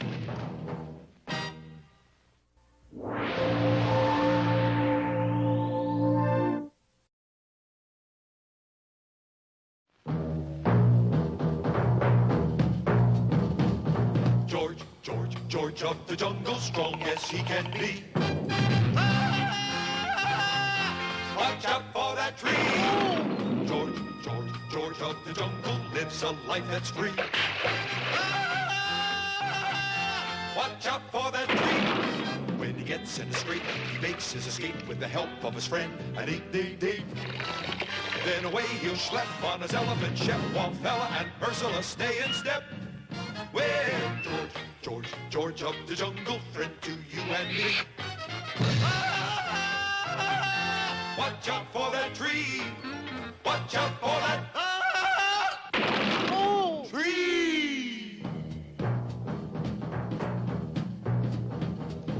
George of the jungle, friend to you and me.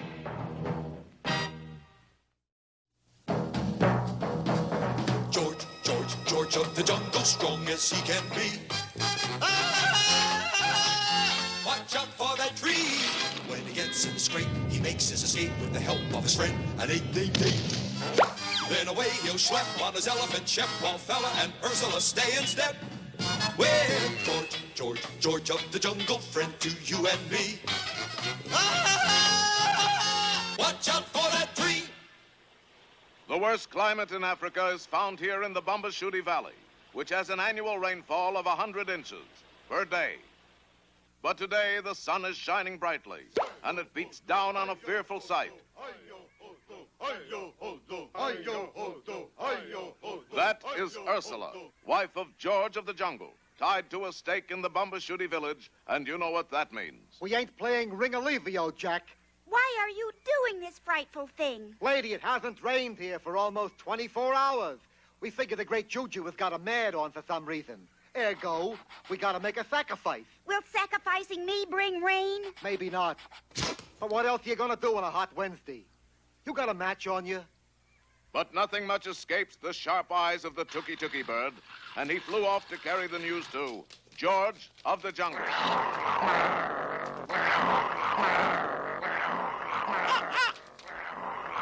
Hold it, Leon. What, that? Tuki-Tuki. Tuki-Tuki? Tuki-Tuki. You kidding. Hey, come quick. What is it, George? Birds say, ok, ik, tuki-tuki. Ursula? Captured by the Bumbushutis? Yes. Question is... What do we do? No, who is Ursula? George, Ursula is your wife. Wife? Your mate, George. Oh, him. Her. Her. And you must go to her rescue. First, call faithful Shep. Here, Shep. Good doggy. Here, boy.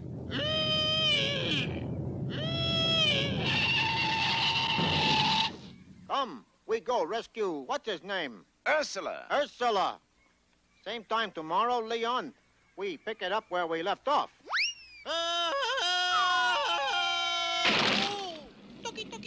Yes, isn't he? Patience, folks. This wood is terribly wet. Don't you know that all I have to do is raise my voice to call George of the Jungle? Who's he? You don't know about George of the Jungle? The TV reception here is terrible, sweetie. It's the wet wood. But at that moment,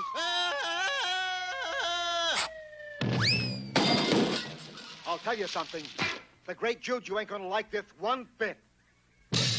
I hate to spoil your fun, dear, but shouldn't we escape now? Oh, all righty. Here, Shep. Home, Shep. mighty George had done it again. Once more his victory cry rang out over the jungle. But George had momentarily forgotten the first law of survival in the jungle. Never stand up on a running elephant. Back, Shep! Go back! It was no use. Shep was headed for the barn and couldn't be stopped. George, on the other hand, could. The show will continue in just a moment, folks, with a slight change in the cast. Why you do this? Do I have to explain the plot twice? Very well. We're making a sacrifice to the great Juju so he'll give us rain. Suppose George make it rain. Ha ha ha! You're putting me on, right? What are you, some kind of Juju? Okay, you got 5 minutes. Either you make it rain, or it's goodbye, Charlie, Charlie. And drawing upon his great secret jungle lore, the ape man set about bringing rain to the Bumbushuti village. First, George bombard clouds with rocks. Clouds cry, make rain. Oh, boy. George fired, and sure enough, it rained. Rocks. You got 3 minutes. Swiftly, George used every surefire trick in the book to make it rain. He set out a picnic lunch. All he got was ants. He paraded in a brand new hat. All he got was compliments. It's you. It's you. He organized a doubleheader baseball game. This always bring rain.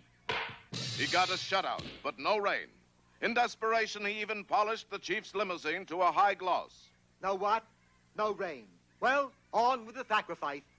But the witch doctor still couldn't get the fire lit. Well, maybe some other time. No, maybe some other way. Like what? Like blowing you to smithereens with this here dynamite. Smithereens? That anywhere near Nairobi? But first, let's get you away from the middle of town. The angry Bumbushutis took George to a high cliff overlooking the village. Everybody, see all right down there? Good, good. Taking up a safe position on the bank of the Mbwibwi River, the witch doctor prepared to sacrifice George. Oh, great Juju, let us have a little rain, even if it just rains George of the Jungle. Does the mighty Jungle King still have one trick up his sleeve? George not even have sleeve, just muscle. See? With his arms free, George grabbed for the dynamite and tipped it over out of reach. But the steep hillside caused the can to roll downhill right to the bank of the Mbwibwi River. This one is on me, oh great Juju. That explosion did more than get rid of the evil witch doctor. It blocked the Mbwibwi River, which then took a new course, right over the cliff above the Bumbushuti village. Now that's what I call a real George rain. Glad you like it, Chief. Now us Bumbushutis can go back to our normal way of life. Doing what? Complaining about the weather. As a reward for his services, George was made honorary witch doctor of the Bumbushuti tribe. Yes, this my badge of office. What is it, George? Very powerful charm. Keep polar bears away. Don't be ridiculous, George. There are no polar bears within 10,000 miles of Africa. Sure. See how well it works?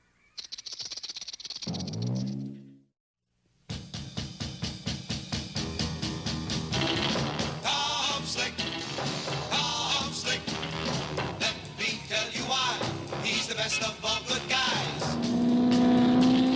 Tom Slick, in the Thunderbolt Slapper once he's on your tail. He won't quit because you know there's no such word as fail to Tom Slick. Ladies and gentlemen, here we are at the starting line of the Sir Thomas Cup race. And here with a word to the contestants is that grand old sportsman, Sir Thomas Cup himself. Ahoy, seafarers. This year's winner will take home the diamond-studded silver Sir Thomas Cup. Yay! $50,000 in cash. Yay! And a year's supply of Sir Thomas Cups, jams, and jellies made from reconstituted catfish whisker. Yeah! Now, all contestants to the starting line. Another of the world's most exciting sports is Tom Slick. And here he is. Hi, racing fans. Tom Slick, what have you done to your race car? I've converted the Thunderbolt Grease Slapper to a supersonic speedboat, Marigold. Isn't she a sock-dollager? It will never work, Tom. There's no such word as never in ocean speedboat racing, Marigold. Climb aboard. See you later, Gertie. I doubt it, hon. The boats are approaching the starting line. There's the 10-pipe Tide Ripper and the back-burning Beach Bunny. And there is the twin-pod Surf Slurper driven by the internationally known sissy, Anson Snobsworthy V and his girlfriend, Wilma Willow. Anson, you couldn't beat Tom Slick if he were tied hand and foot and sealed in cement. Oh, no? All I have to do is press one of these buttons, and I'll leave Tom Slick at the starting line. Uh-oh, there's the signal. Let's see you pull out of this one, Tom Slick. Ready, you sea dogs. Time again for the raising of the sail, the weighing of the anchor, the battening of the hatches, the draining of the scuppers, and the... But let's bid farewell to Sir Thomas and join the racers. The twin-pod Surf Slipper has jumped to an early lead, followed by the back-burning Beach Bunny and the 10-pipe Tide Ripper. What about Tom Slick? The Thunderbolt Grease Slapper is still at the starting line. Don't fret, Tom, baby. Gertie Growler will spring you loose. Beat it, old lady. Young man, you should always speak respectfully to an old lady. Especially an old lady who knows karate. Now, whoop! Tom, Gertie Growler is overboard. You'll have to stop. There's no such word as stop in speedboat racing, Marigold. How about slow down? There goes the Thunderbolt Grease Slapper, and trailing behind her, Gertie Growler. Don't stop, Tom, boy. I'll just ski along here on my hippie boots. I told you I'd leave Tom Slick at the starting line. Then who's that just behind us? There's nobody just behind us. Right, now he's in front of us. Follow us, Snobsworthy. We'll show you the way. Anson, you can't even beat an old lady in tennis shoes. Those are hippie boots, Wilma, but no matter. When I push this button, it's goodbye, Tom Slick. Ridiculous. The only way you could win now would be to torpedo his boat. There's the signal, Captain. I see it, Bilgerat. Get the torpedo ready to fire. Aye, aye, sir. Aye? That's very seaman-like, Bilgerat. No, it's not. You are standing on my foot. Aye, aye, aye. Enough of your japery. Run up the ladder and see if you can spot the converted Thunderbolt Grease Slapper from the conning tower. But, mein Captain, you... No buts, Bilgerat, or you're liable to get my goat. Up the ladder. That's better. Now, what was it you were going to say? I was just gonna say, you forgot the surface. Oh, well, anybody can make one little mistake. The converted Thunderbolt Grease Slapper is widening its lead. Drat. So that's your plan, to cheat. Remember, Anson, cheaters never prosper. Why haven't those fools blown the Thunderbolt out of the water? You mean those fools? They're the ones. I have an idea, Anson. What is it? Give up. No! When I push this last button, the race is mine no matter what you say. Yeah, it would take a sea monster to stop Tom Slick now. You called? Well, Tom Slick, you've done it again. The race isn't over yet, Gertie. Tom, look! Hi, my name is Ringo Starfish with one R. I'm gonna swallow you so my employer, Anson Snobsworthy V, can win the race. Your employer? What's he paying you? $50,000 and the Sir Thomas Cup. How about the year's supply of Sir Thomas jams and jellies made from reconstituted catfish whiskers? Blech! Is that part of the prizes? Sure is, kiddo. Why, that's my favorite food. He tried to cheat me. Now, Tom, move out. Right, Gertie. And so with great pride and extreme pleasure, Thief! Call the police! But, Sir Thomas, I'm Tom Slick. I won the cup. And you've got it, Tom boy. Anson, a turtle with waxed feet could beat you. Hi! What are you doing here? I'm going to swallow you because you tried to cheat me out of a year's supply of Sir Thomas Cupp's jams and jellies made from reconstituted catfish whiskers. Wow.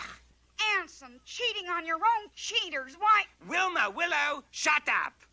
Oh, Anson, you're so masterful. I am? You don't know how long I've waited for you to tell me to shut up. Oh, your love has made a new man of me, Wilma. Let's go home and leave the racing to Tom Slick. You didn't swallow them. No, even I couldn't swallow a happy ending like that. When you find yourself in danger, when you're threatened by a stranger, when it looks like you will take a licking, there is someone waiting who will hurry up and rescue you. Just call for Super Chicken. Fred, if you're afraid, you'll have to overlook it. Besides, you knew the job was dangerous when you took it. He will drink his super sauce and throw the bad guys for a loss, and he will bring them in alive and kicking. There is one thing you should learn when there is no one else to turn to. Call for Super Chicken. Call for Super Chicken. This pocket-sized bit of greenery in the middle of downtown Pittsburgh is Sherwood Park. Pittsburghians love to come to Sherwood Park to feed the squirrels. The squirrels live on nuts. But Sherwood Park has a nut that lives on squirrels. Okay, hoist 'em, Shorty. This is a stick-up. Yeah, hand over them peanuts. This cowardly knave is Rotten Hood, the bandit of Sherwood Park. And this is his merry band of man, Fried Tucker. Well, Fried Tucker, let's count the swag. What have we got? 8 peanuts, 2 almonds, and a gum wrapper. Not bad for a week's work, eh? It ain't good, Rotten Hood. Perhaps you're right. I've got it, Fried Tucker. Let's switch from squirrels to people. We'll rob from the rich. Yeah. And keep it. Is that good? It ain't bad. Very well. Man? Yes, sir. Count off. 1. Good. Now that we're all here, let's get started. And going from the park to the surrounding skyscrapers, Rotten Hood started on his cavalcade of crime. On the 8th floor, he robbed the famous shoe manufacturer, Gypsy Boots. On the 17th floor, he robbed Sam Prince Metal, the Metal Prince. On the 23rd floor, he robbed Beyond a Reef, wealthy society leader. On a 30th floor window ledge, he robbed a squirrel. Just keeping my hand in. Meanwhile, up in the penthouse in the sumptuous study of Henry Cabot Henhouse III. Here's the dinner things. What's the news, Fred? Just some stuff about Rotten Hood and his band. Wonder who's on trombone. Fred had just put down the groceries when... Put up your paws. Where did you come from? The grocery sacks. And next time, Rotten Hood, you get the one with the frozen vegetables. The next thing Henry knew...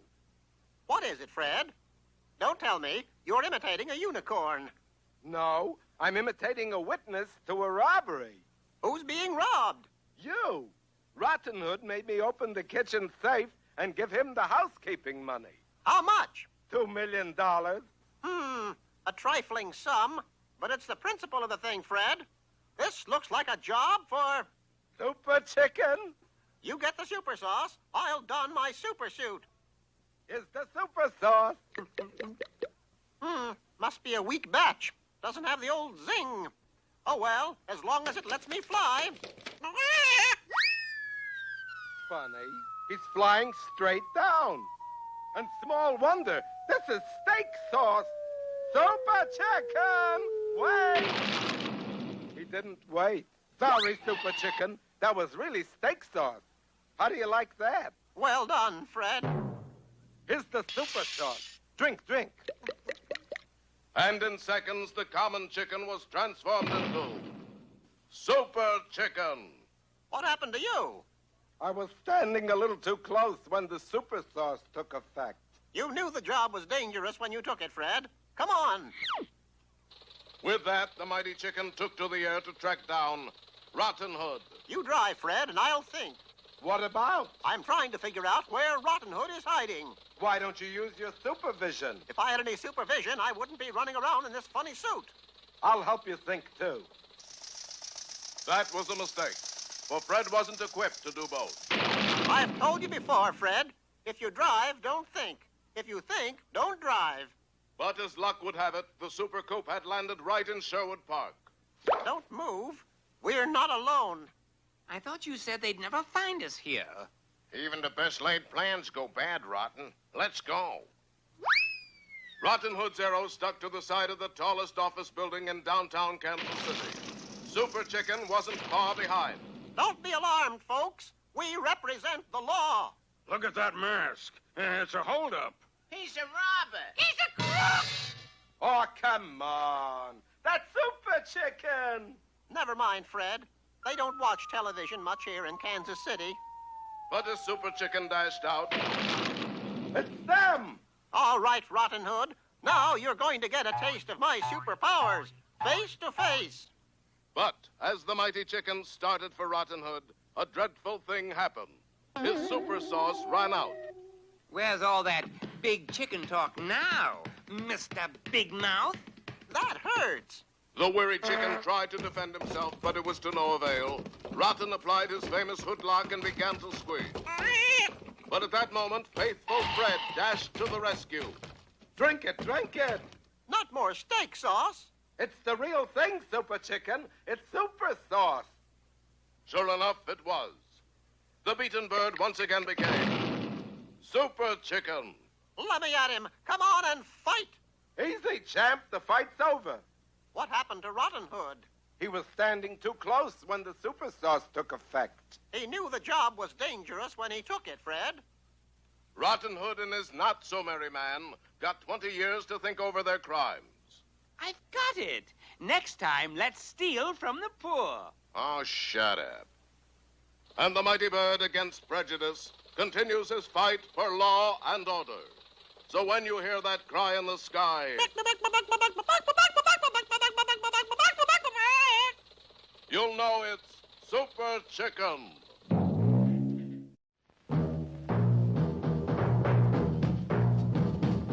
George of the jungle, strong as he can be.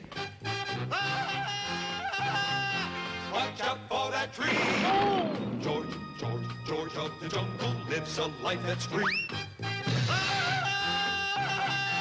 Watch out for that tree. When he gets in the scrape, he makes his escape with the help of his friend, an 8-day Dave. Then away he'll schlep on his elephant, Shep, Wallfella, and Ursula stay in step. Well, George of the jungle, friend to you and me. Watch out for that tree. Watch out for that tree.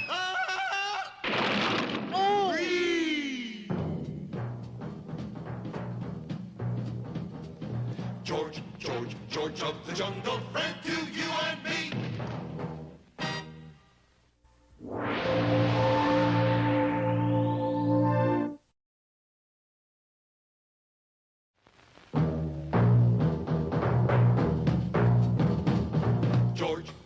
George of the jungle, strong as he can be.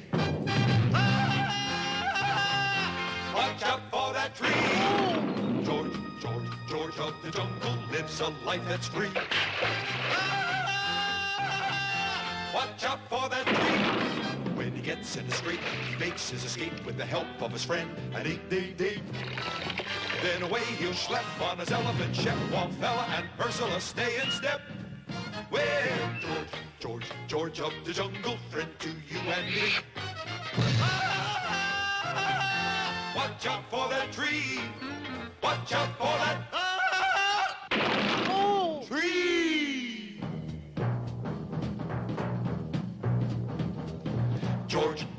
George of the jungle, friend to you and me.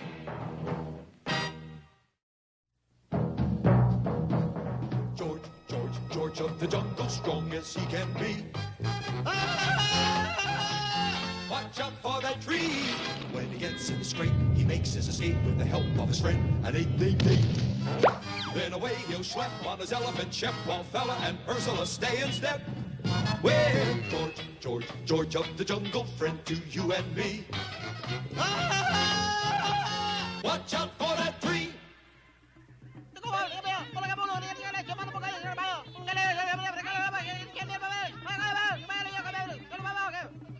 If there's one thing that's certain in Africa, It's an occasional pygmy uprising. Sure.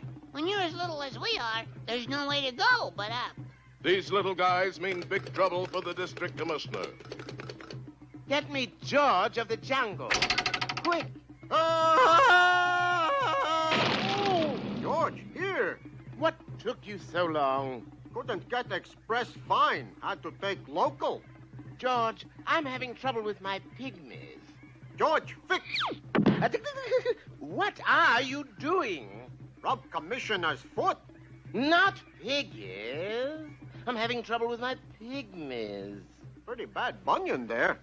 Listen, George. And the commissioner told George the strange story of the pygmy uprising. It all began in this tailor shop run by Tiny Tony Tuxedo, the tip-top tailor of Tanganyika. Little did anyone suspect that in his off hours, Tony was also the kingpin of African crime, Little Scissor. Ah, that's me, Little Scissor. What's wrong with being little, huh? Napoleon was little. Julius Caesar was little.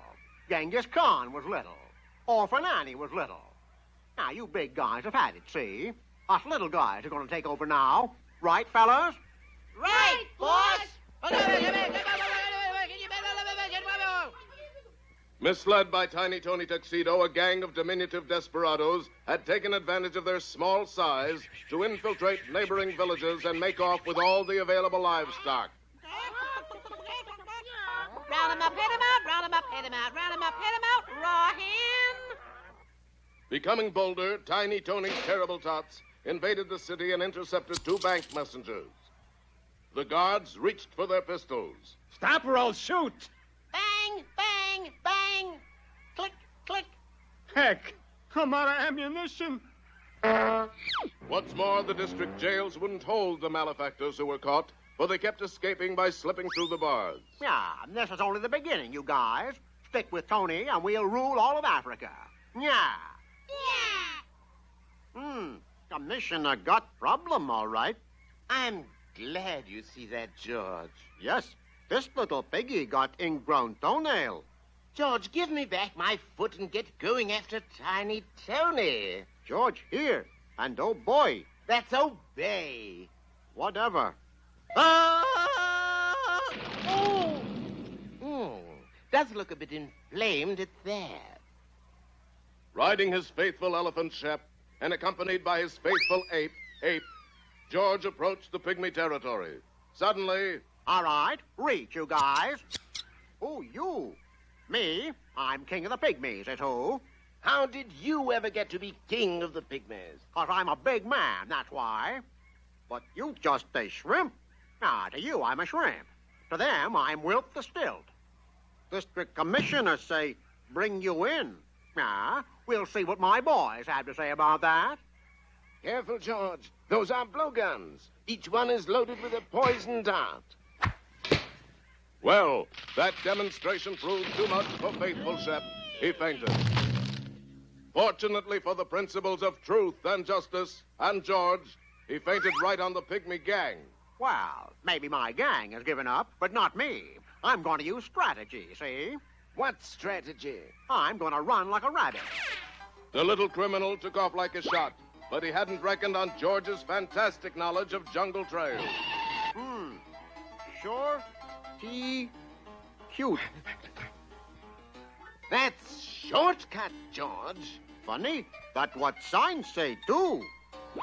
But in his turn, George hadn't figured on Tiny Tony Tuxedo's shears. Ah, they don't call me Little Scissor for nothing, you know.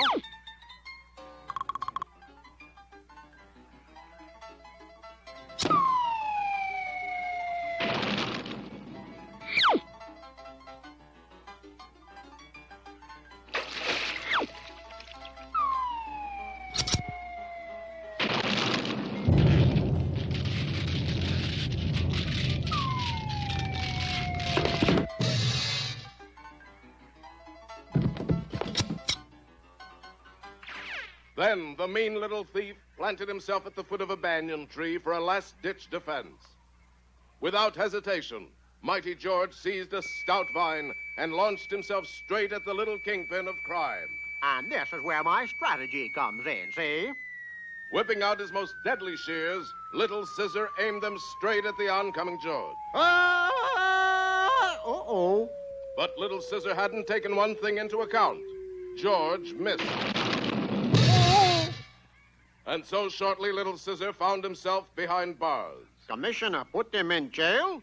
No. I had to find a place with much smaller bars. You mean? Yes, a playpen. Oh, it's not so bad, you guys. I've only got 3 years to go. Yeah. Silly for little shrimp like that to hope to rule all Africa. Oh, I don't know, George. Napoleon was little. Alexander the Great was little. Genghis Khan was little. Orphan Annie was very little. And then there was...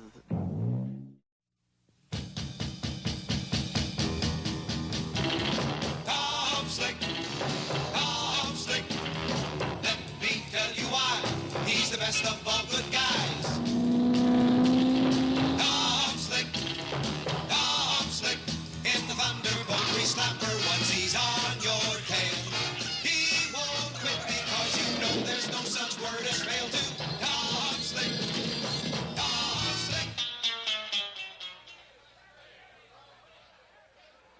Welcome to Merry England and the 9th annual balloon race across the English Channel to Paris, France. Favored to win today is stout-hearted Tom Slick. Yay! Tom, it's time to blow up your balloon. You mean inflate, Marigold. There's no such word as blow up in balloon racing. Of course, that doesn't mean it never happens. Here's the air smell can, Tommy. But that's insect repellent. In a pressurized can, Marigold, I just unscrew the top and...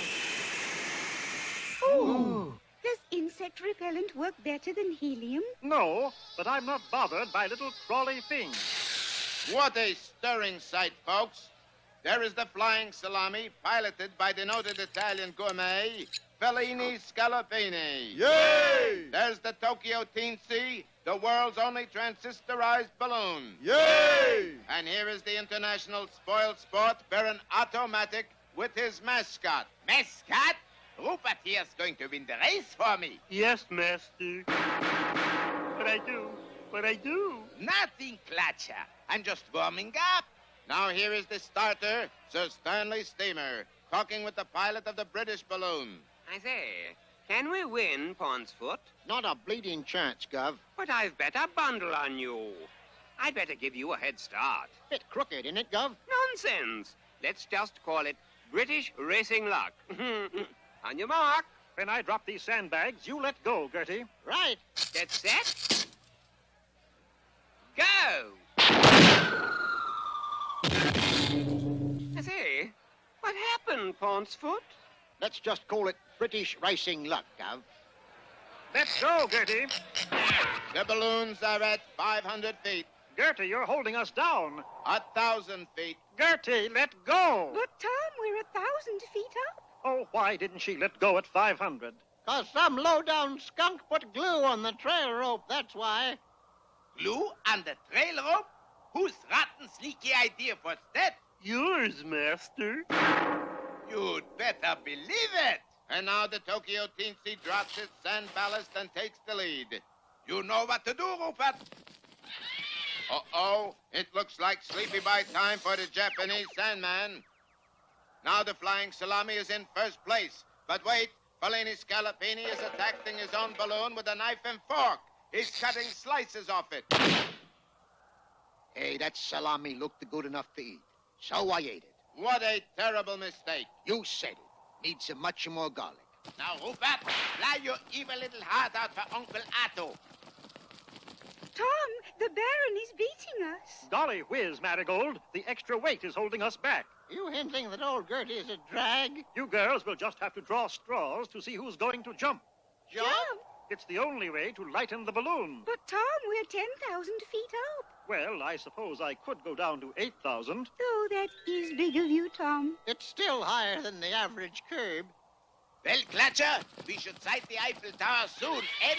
We're going down. What are you doing, you numbskull? Nothing, Master. Not you, the other numbskull. Starboard, Rupert. Starboard, I say. It's no use. Cut us loose, Clutcher! Yes, master. All right, girls, who got the short straw? I did, Tom. Sorry, Marigold, but there's one thing I want you to know. What's that? You are the prettiest ballast I ever dropped. Oh, Tom, how romantic. And now, goodbye, Marigold.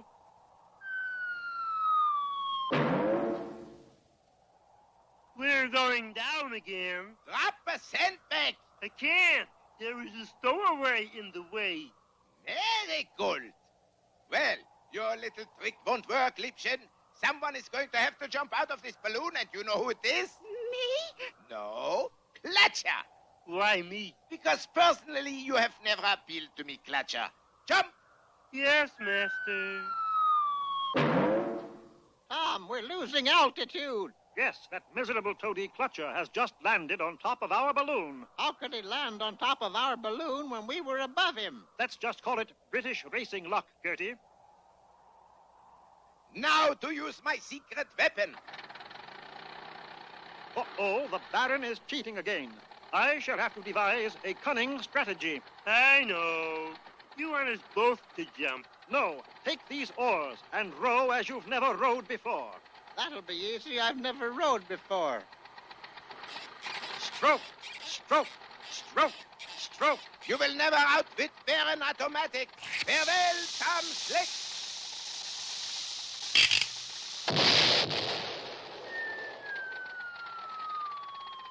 And so, only 3 days later, Tom's balloon arrived in Paris, the only one to finish the race. An enthusiastic crowd was on hand. The winner, the good sport, Tom Slick. Hip. Hooray. Congratulations, Tom. Marigold, how did you get here? The fast way. I swam the channel. You'll catch your death of cold in those wet clothes, hon. Can't you think of some way to keep me warm, Tom? I think so. Come here, dear. There. I'll bet you're warmer now, aren't you? It's not exactly what I had in mind, Tom. Only 20 miles to England, Marigold. Stroke, stroke, stroke. When you find yourself in danger, when you're threatened by a stranger, when it looks like you will take a licking, there is someone waiting who will hurry up and rescue you. Just call for Super Chicken. Fred, if you're afraid, you'll have to overlook it. Besides, you knew the job was dangerous when you took it. He will drink his super sauce and throw the bad guys for a loss, and he will bring them in alive and kicking. There is one thing you should learn when there is no one else to turn to. Call for Super Chicken. Call for Super Chicken. High on any list of the world's most beloved characters stands the Easter Bunny. Everybody loves the Easter Bunny. Newsboys, Good morning, Easter Bunny. policemen, Good morning, Mr. Bunny. bank presidents, Morning, Bunny. even bank tellers. What can I do for you, Easter Bunny? Hand over all your cash and make it snappy. Oh, but I can't do that, Easter Bunny. What? Well, if you can't even show a little charity to the Easter Bunny. Sure, give him the money. Give it to him. Yeah. But the bank rules say... You want to wake up Easter morning without no Easter eggs, fella? Of course not, but... You do want to wake up Easter morning. Yes. He's got a gun. Let him have it, Easter Bunny. No, don't shoot. Take the money, Easter Bunny. Thanks. And there he goes, hoppity-hop on his bunny way. But all this didn't escape the sharp eye of Henry Cabot Henhouse III and his friend Fred. Mr. Henhouse, who's that next to you? Fred, don't you know the Easter Bunny when you see him? Morning, E.B. What's he got in the basket? Easter eggs, of course. Right, E.B.? Ah, shut up. Mr. Henhouse, he hit you. Perhaps he's been working too hard, Fred. Help! Stop that rabbit! He just robbed the First National Bank. And it looks as if he's on his way for two. But what would the Easter Bunny want with money? Finding that out, Fred, is a job for guess who? Let's see. Are you a living American? Yes? Bigger than a bread box? Barely. Then you must be, Super Chicken? Right. Get the super sauce. I'll change into my super suit. Here's the sauce. Oh, yeah. You've outdone yourself, Fred. Yes, well, I put salt on the rim of the... The powerful sauce took effect, and the scrawny, underdeveloped chicken became a scrawny, overdeveloped super chicken. To the super coop, Fred. Roger Wilcox. Meanwhile, the large, raggedy rabbit had plundered his way through town and was now at the last National Bank. Look, you want an Easter basket full of marshmallow chickies or not? Well, certainly, but... Then hand over the dough. hand over the dough. Oh, very well. Yes, no one dared to stop the Easter Bunny. No one but Super Chicken. No one can set himself above the law, Fred. Not even the Easter Bunny. Super Chicken. Suppose he heard you. We might not get an Easter basket with marshmallow chickies. You knew the job was dangerous when you took it, Fred. Now I shall use my super myopescope to spot his whereabouts. Where'd everybody go? I'm right here. The myopescope must need adjusting. I'll focus on that building ahead of us. Better? Better? Better hurry up, because we're going to... crash. Clear as a bell, Fred. It's the Red Carrot Hotel. The mighty chicken had done it again. For as everyone knows, the Red Carrot Hotel caters only to traveling Easter bunnies. And there he is, Fred. What's he doing? He's dyeing the money all different colors. Come on. Quickly disguising themselves as eggs to avoid drawing attention, our heroes approached the bunny's door. Oh, never mind. We'll come back later. No, Fred. We're going in. Oh, what have we done? We've discovered the real thief, Fred. This isn't the Easter Bunny. It's the notorious bank robber, Louis the Lapin. Hey, you're pretty smart for an egg. Actually, in reality, I am Super Chicken. And I am stuck in this stupid eggshell. That was the break Louis the Lapin had been waiting for. First, he dropped a heavy steel cage over Super Chicken. Then he pulled a lever that sent Fred into the dye machinery. Ow, that's hard. You can't do that to my friend. Why not? He looks terrible in stripes. So I'll give him polka dots. Ow. Get me out of here before I'm hard-boiled altogether. Spurred by his friend's plight, the mighty chicken burst through the steel bars and hurtled headfirst into a dye vat. You're right, Fred. This stuff is hot. And now, farewell, Super Chicken, for I shall... You shall what, Louis the Lapin? I shall go to jail for about 20 years, I think. Congratulations, Super Chicken. You led us right to his hideout. I did? How? We just followed that cry in the sky. But, Chief, I haven't given my cry in the sky yet. Suffering catfish. You suppose we're in the wrong episode? No matter, Chief. I charged Louis the Lapin with bank robbery and dyeing U.S. currency. Why did you dye that money? I'll tell you why. Because I hate the color green. I hate it, you hear? I robbed banks for 30 years, and what do I have for it? A pile of green money. So I decided to dye it. Shocking pink, peacock blue, chartreuse, cerise, buttercup yellow, orange vermilion, Naples red. He may have been a bank robber, Fred, but he had the heart of a poet. And the head of an Easter bunny. Now can I get out of this thing? I don't quite know how to say this, Fred, but I think it shrank in that hot dye. It won't come off. Oh, come on. So next Easter, when the real Easter Bunny gets ready to deliver his baskets, and you hear that cry in the sky, you'll know it's Super Chicken. And his faithful polka dot Easter egg.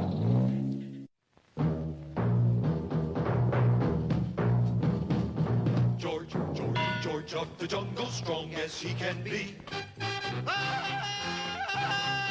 Watch out for that tree. George of the jungle lives a life that's free. Watch out for that tree. When he gets in a scrape, he makes his escape with the help of his friend, an 8-day date. Then away he'll schlep on his elephant, Shep, Wallfella, and Ursula stay in step. Well, George of the jungle, friend to you and me. Watch out for that tree. Watch out for that tree.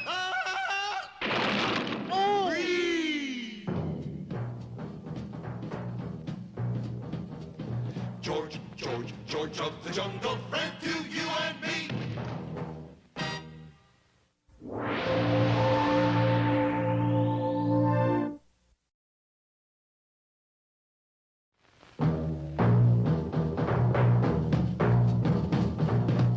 George of the jungle, strong as he can be. Watch out for that tree. George of the jungle lives a life that's free. Watch out for that tree. When he gets in a scrape, he makes his escape with the help of his friend, an 8-day-day. Then away he'll schlep on his elephant ship, while Fella and Ursula stay in step. Well, George of the jungle, friend to you and me. Watch out for that tree. Watch out for that tree. George of the jungle, friend to you and me.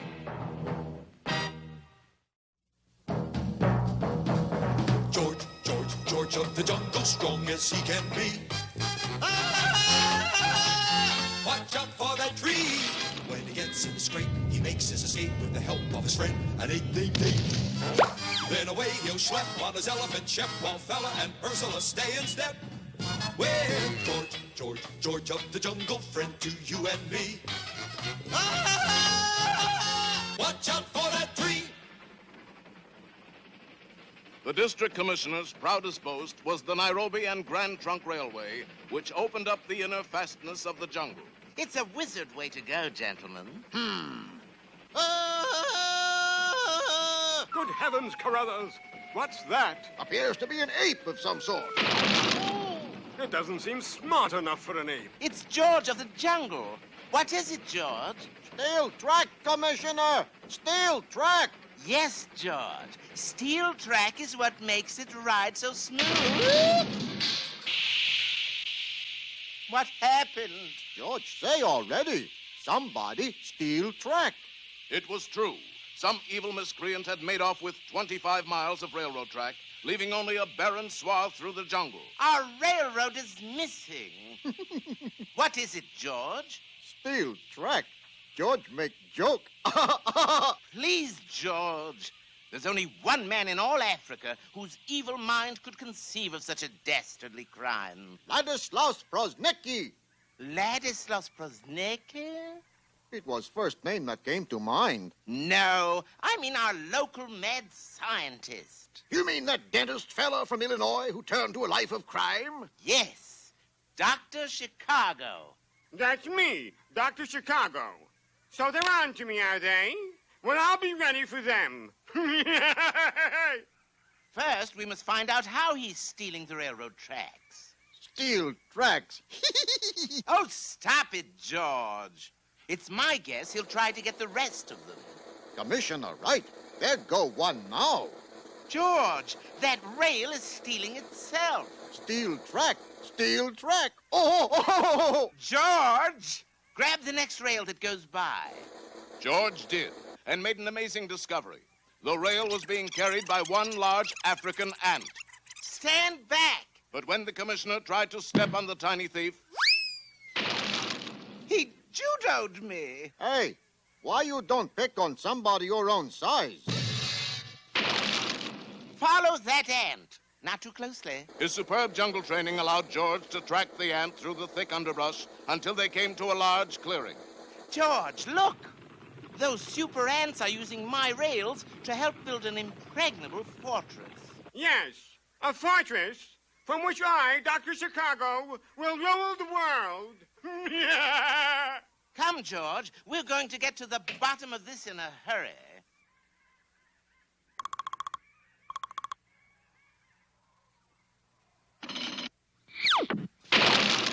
Commissioner, right. We get to bottom and hurry. Quick, George. Call for help before they seal us off. Unfriendly ants put us here.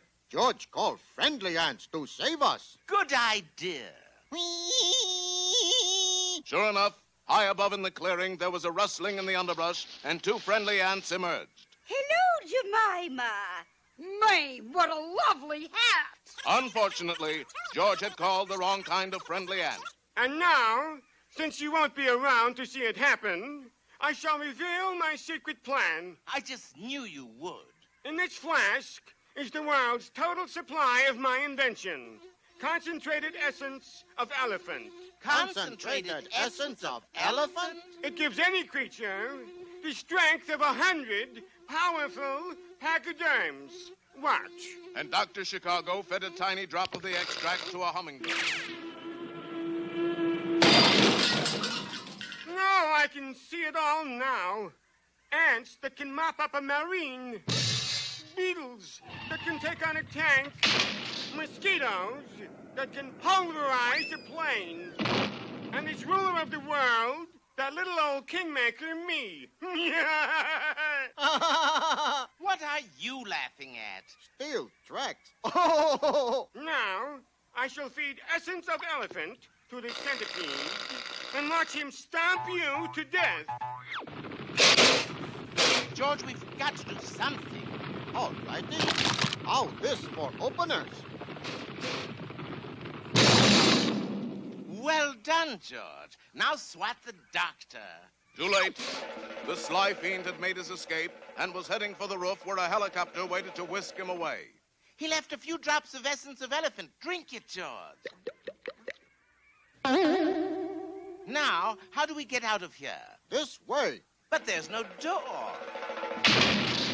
Now there is. In a few moments, our friends were outside. Ta-ta, gentlemen. I shall continue my plan in some other district. How we stop him? Use your head, George. Right.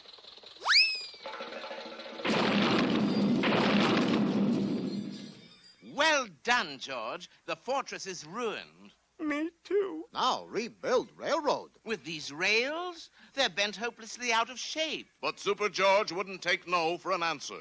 Using the bent and twisted rails, he single-handedly constructed what is today one of Africa's most popular tourist attractions, the Nairobi and Grand Trunk Scenic Railway. But this railroad goes nowhere. I know, but it's such a thrill getting there. So the essence of elephant was used to benefit mankind. Yes. Now George hungry. Well, what would you like, dear? Buffalo steak? Antelope chops? You got any peanuts? When you find yourself in danger, when you're threatened by a stranger, when it looks like you will take a licking, there is someone waiting who will hurry up and rescue you. Just call for Super Chicken. Fred, if you're afraid, you'll have to overlook it. Besides, you knew the job was dangerous when you took it. He will drink his super sauce and throw the bad guys for a loss, and he will bring them in alive and kicking. There is one thing you should learn when there is no one else to turn to. Call for Super Chicken. Call for Super Chicken. This is Yellowbone National Park, so called because of the many fossil bones left by the dinosaurs of long ago. Correction, these are chicken bones left by the litter bugs of last season. Oh. Of course, the outstanding attraction of Yellowbone is its famous geyser, Old Faithful. Many people do not know why it is called Old Faithful. They always find out. And this is an habitual criminal called the Geezer. Today marks the climax of 30 years of thievery for, are you ready for this? The Geezer is stealing the geyser. Down, boy, down! Nabbit! But why would anyone want to steal a geyser? Why not? There's a million things you can do with a geyser. Such as? I'll think of something. On that same day, Henry Cabot Henhouse III and Fred were touring the park, inspecting the many interesting chicken bones. A sight like that certainly makes me thankful. For what? That nobody's ever found a way to fricassee a lion. Look, Fred, there's Old Faithful, the famous geyser. I didn't know it was portable. It isn't, Fred. Somebody is stealing it. What would anybody want with a geyser? There's a million things you can do with a geyser, Fred. Such as? No time to explain, Fred. This looks like a job for... Super Chicken. Right. Or is it Smokey the Bear? In a nearby grove of trees, Henry changed into his super suit while Fred mixed the powerful super sauce. Thanks, Fred. How come you said, before you drank it? Why wait till the last minute, Fred? The super sauce went to work, and soon the nature-loving chicken was changed to a geezer-hating Super Chicken. To the Super Coop, Fred. We're going for the geezer with a geyser.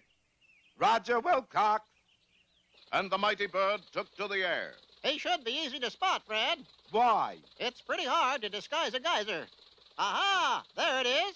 I don't see a thing. You can't see it, Fred, but my supervision tells me it's just below us. Gee, I wish I had supervision. I do the best I can for you, Fred. Hang on. Unfortunately, what Super Chicken had spotted was not a geyser, but a gusher, an oil gusher. And the super coop was now covered with black, greasy kid stuff. What a mess! Yes, better keep an eye out for a car wash, Fred. Why me? You're the one with the supervision. Do you think I'm going to waste a gimmick like that on looking for car washes? Hey, there's one.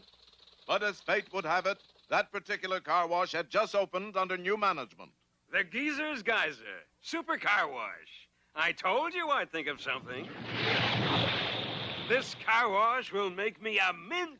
Afraid not, Mr. Geezer. That geyser is going back to Yellowbone Park, and you're going back to jail. But the geezer was not to be captured so easily, for he darted into the control booth of his super car wash. It's no use, Geezer. We're not going to budge an inch till you come out. I hate to say this, Super Chicken, but we're budging.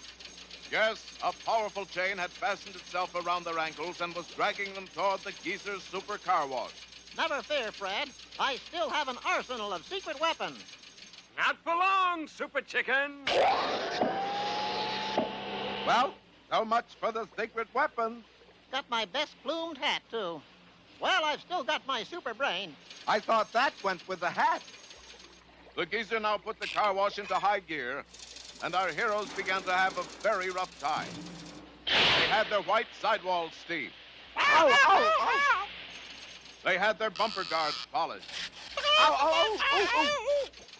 Their grill work cleaned. Ow, ow, ow, ow, ooh, ooh. And then they were pushed into the roaring steam of Old Faithful itself. Yeah! Oh! Hang tough, Fred. I think we're through the worst of it. Not quite, Super Chicken. And the geezer activated his giant blower.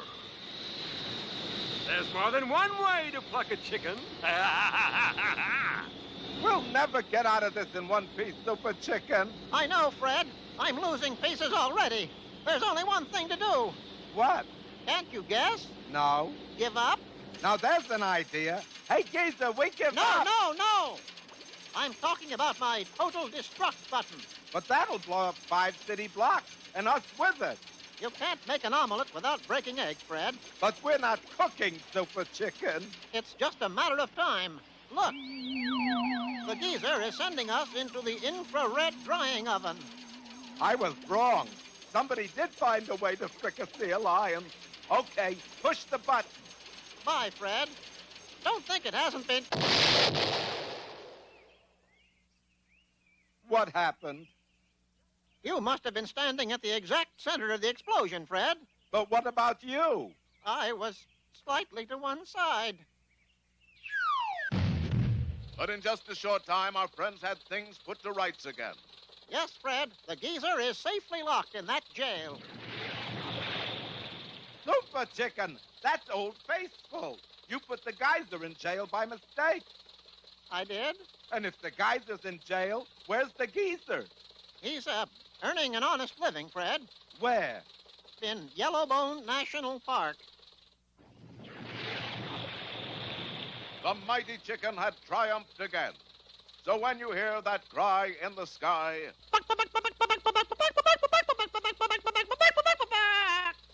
you'll know that Super Chicken goofed.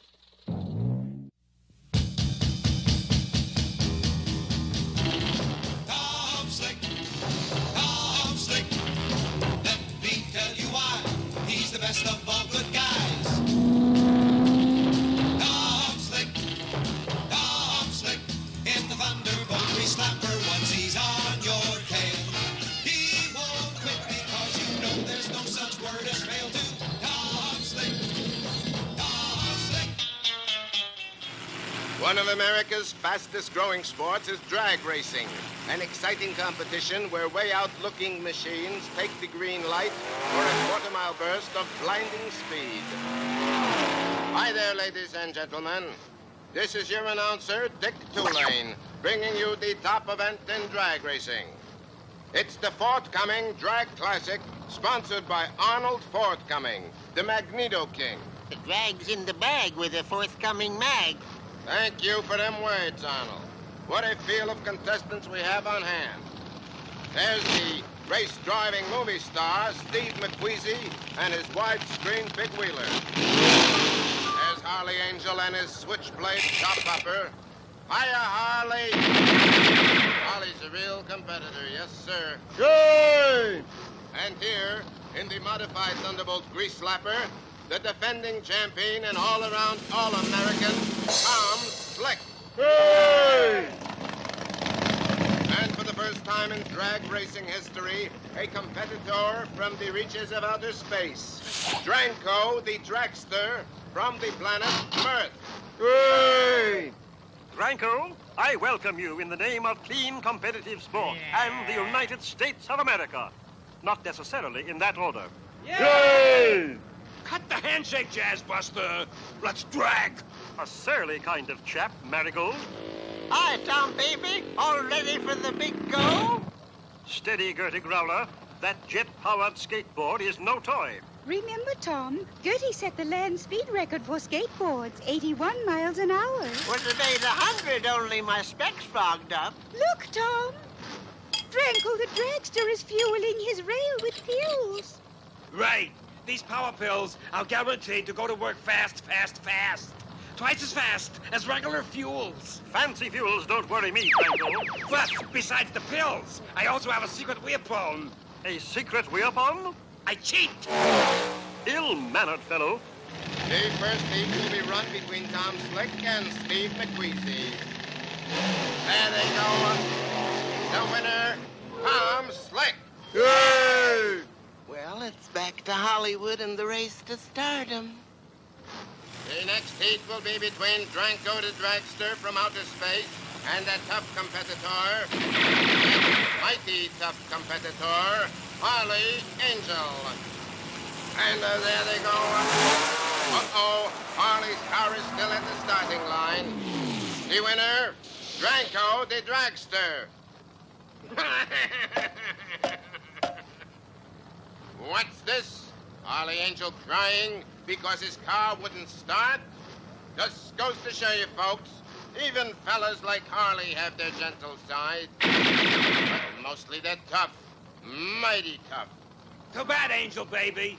Perhaps the vital little part I removed from your car has something to do with it. What vital little part? The engine! Okay, now. And now for the final drag for the championship between clean living contestant Tom Slick and that bad example for young folks everywhere, Dranko the dragster. It's up to you to strike a blow for decency, Tom. That's what I'm here for, Marigold. I thought it was for the $10,000 first prize. That too. Any second now.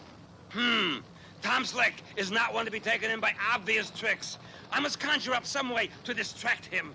Might as well go back to planet Mirth, Bobby. Tom's going to clean you like a dirty windshield.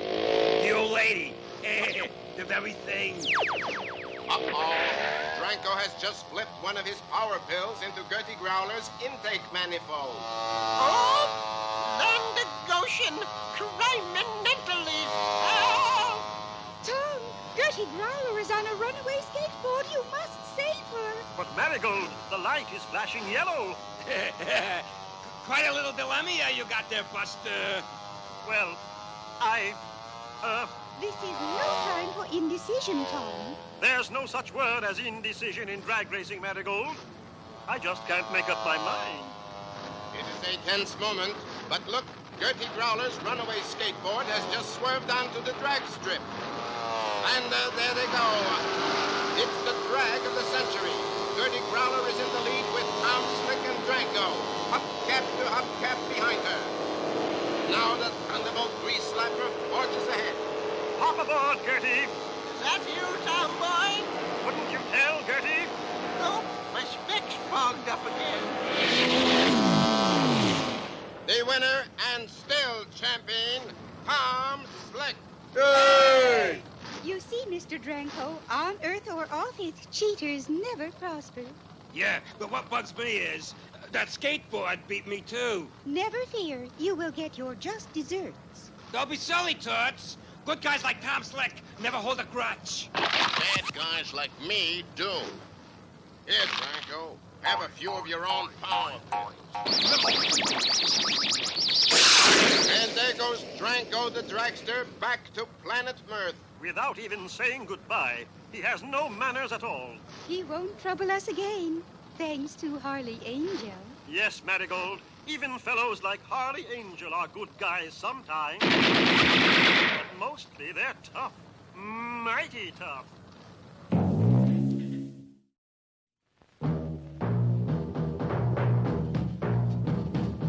George of the jungle, strong as he can be.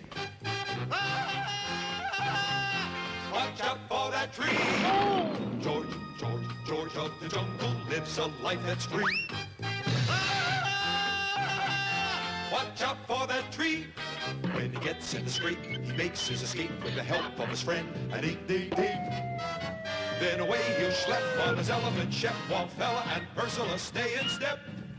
Well, George of the jungle, friend to you and me. Watch out for that tree. Watch out for that tree.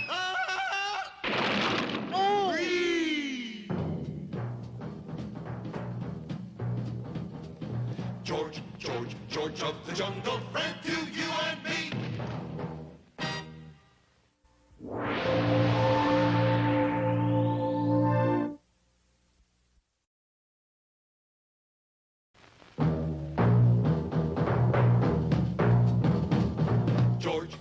George of the jungle, strong as he can be.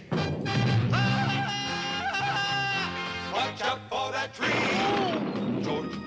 George of the jungle lives a life that's free. Watch out for that tree. When he gets in a scrape, he makes his escape with the help of his friend, an 8-day date. Then away he'll schlep on his elephant, Shep, Wallfella, and Ursula stay in step. Well, George of the jungle, friend to you and me. Watch out for that tree. Watch out for that tree.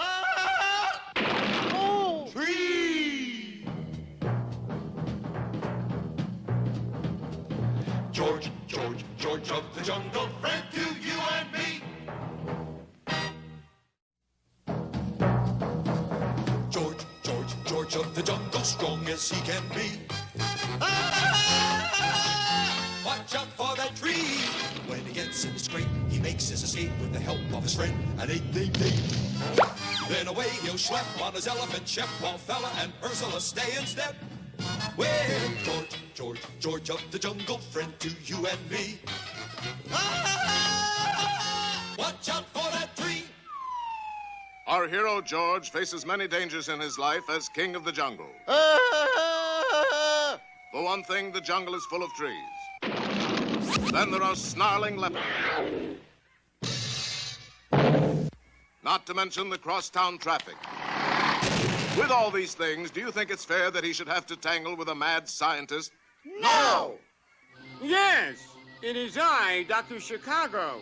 And have I got a Lulu of a mad scientist gimmick this time? The evil genius dashed to his waiting plane and took off. Within minutes, he was flying over Mbwibwi province. The Bombay doors opened, and out fell seeds. Oh, boy! What seeds? One of the first to notice the seeds was George of the jungle. Somebody up there like me. Oh, I wouldn't say that. This being a short episode, the seed grew very quickly. Then later that night... George, somebody's at the window. That thing is stealing my purse. George, we must get to the bottom of this, and quickly. Right. That quick enough? But George wasn't the only victim. All over Mbwibwi province, people had planted Dr. Chicago seeds with horrendous results. A sweet potato plant was discovered raiding a refrigerator late at night. Okay, Louie, drop the leg of lamb. A dahlia planted on a curbside was arrested for breaking open parking meters. How are you going to arrest a dahlia? I'm going to transplant it into the paddy wagon.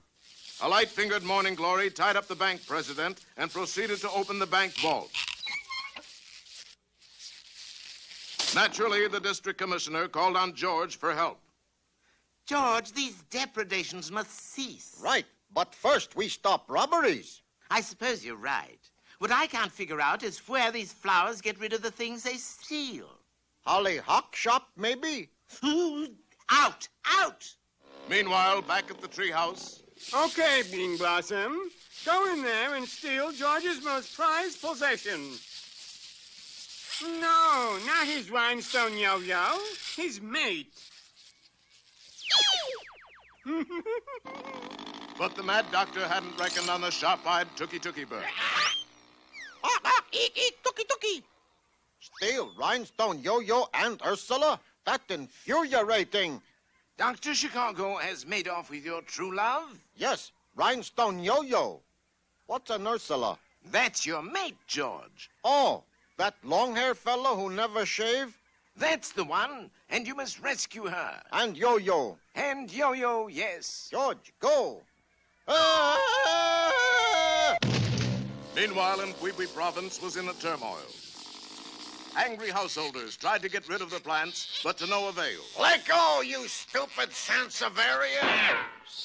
Through it all zipped the jet scooter of Dr. Chicago, collecting all the loot and storing it in his secret jungle hideout.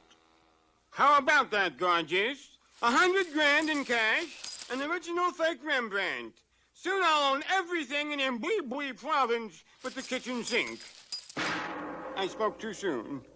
But at that moment, high above in the banyan trees, George of the Jungle was hurtling along with split-second precision timing. As we say in Swahili, oop. George, you found Dr. Chicago. I have? But you must still get by my bodyguard. My very own man-eating plant bodyguard, Strangler McVine. Sick 'em, Strangler. And Strangler McVine threw a clammy tendril around George's gozle and squeezed off his air. Friends, have you ever had your gozle squeezed by a clammy tendril? Ooh, it's awful. George, you must call for help. George, try. A poor excuse for a distress call, George. But at that moment, there arose a loud droning sound, and a dark shadow swept over the mad scientist's lair. George, look, it's the 7-year locusts. Funny, George called for aardvarks. Yes, and those 7-year locusts were hungry.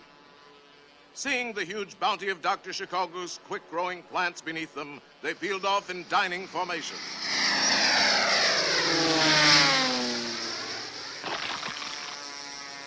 Wherever they were able, Dr. Chicago's plundering plants beat a hasty retreat.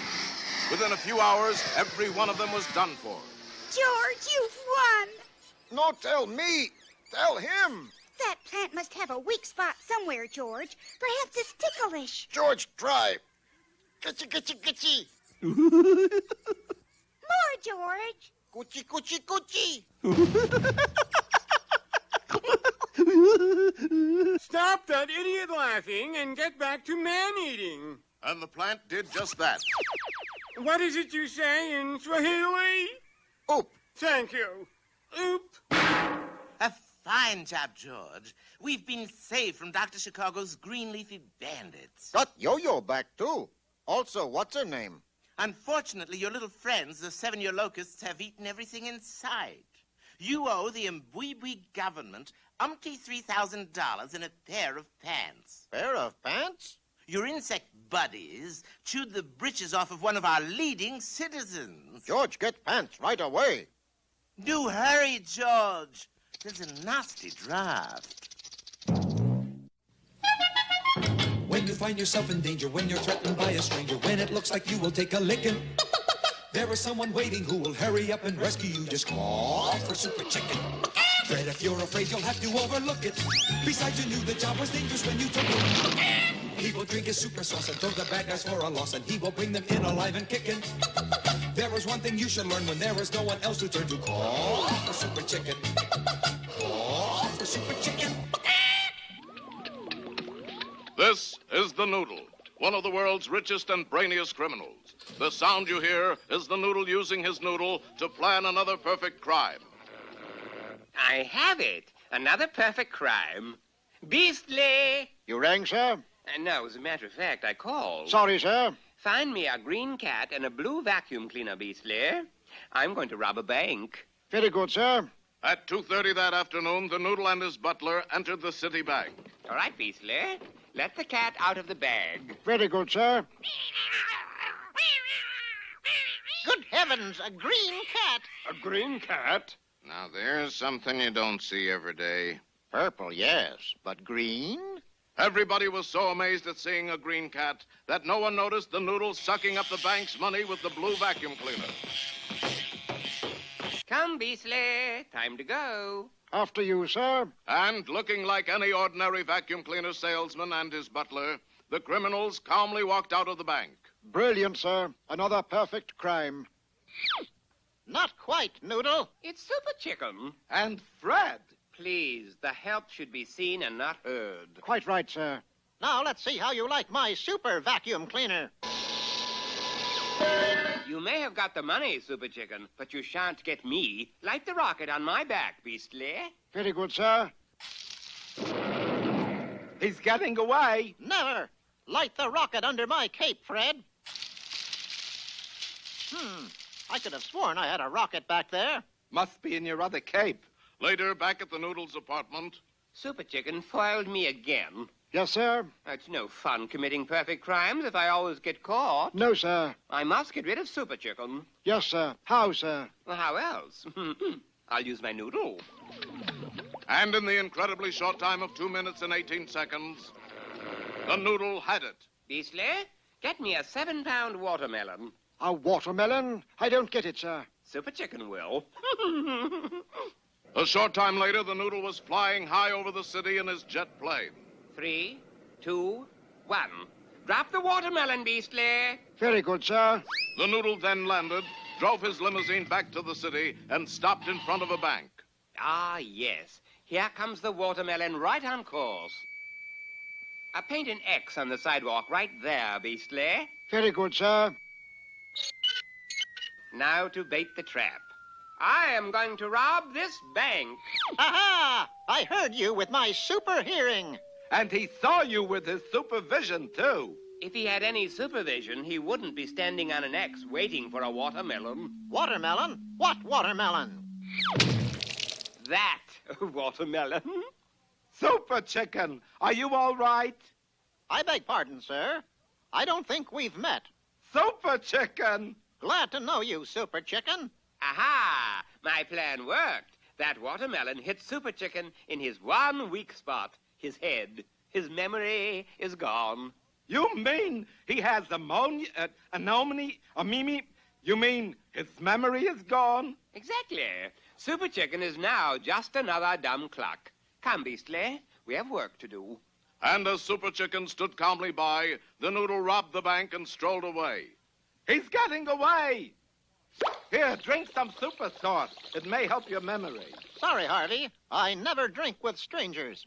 Free to do as he wished, the Noodle began a rampage of crime, robbing bank after bank. Please, Super Chicken, you've got to remember. Say, aren't you Roger Wilcox? It's no use. Like Super Chicken would say if he were here. If you want a thing done, and you want it do, and you do it right, yourself, should you... It's no good. I just can't deliver one-liners. But Fred did drag the befuddled chicken into a nearby phone booth and changed clothes with him. Now for the super sauce. Then I, Super Fred, will catch the Noodle.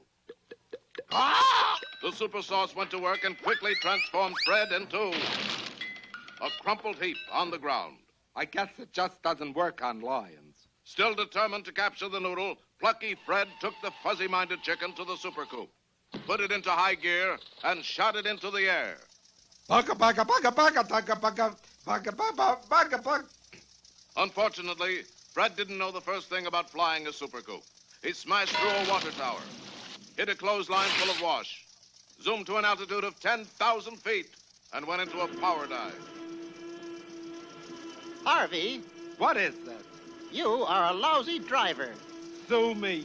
Call it dumb cluck luck if you will, but on the street just below, the Noodle was making a getaway with another truckload of money. The coop scored a direct hit. Super Chicken flew the coop and landed on his head. The force of the blow restored his memory. You are under arrest, Noodle. I guess I'm really in the soup this time. And you know what kind, too. Yes. Super Chicken Noodle Soup. With the Noodle and Beastly safely in jail, Super Chicken returned to dig his friend Fred out of the wreckage. Are you okay, Fred? I don't believe we've met, stranger. Oh, dear. Yes, as it turned out, Fred had a weak spot, too. So when you hear that cry in the sky, you'll know it's Super Chicken and Harvey, Roger, Floyd. Prudent? Prudent.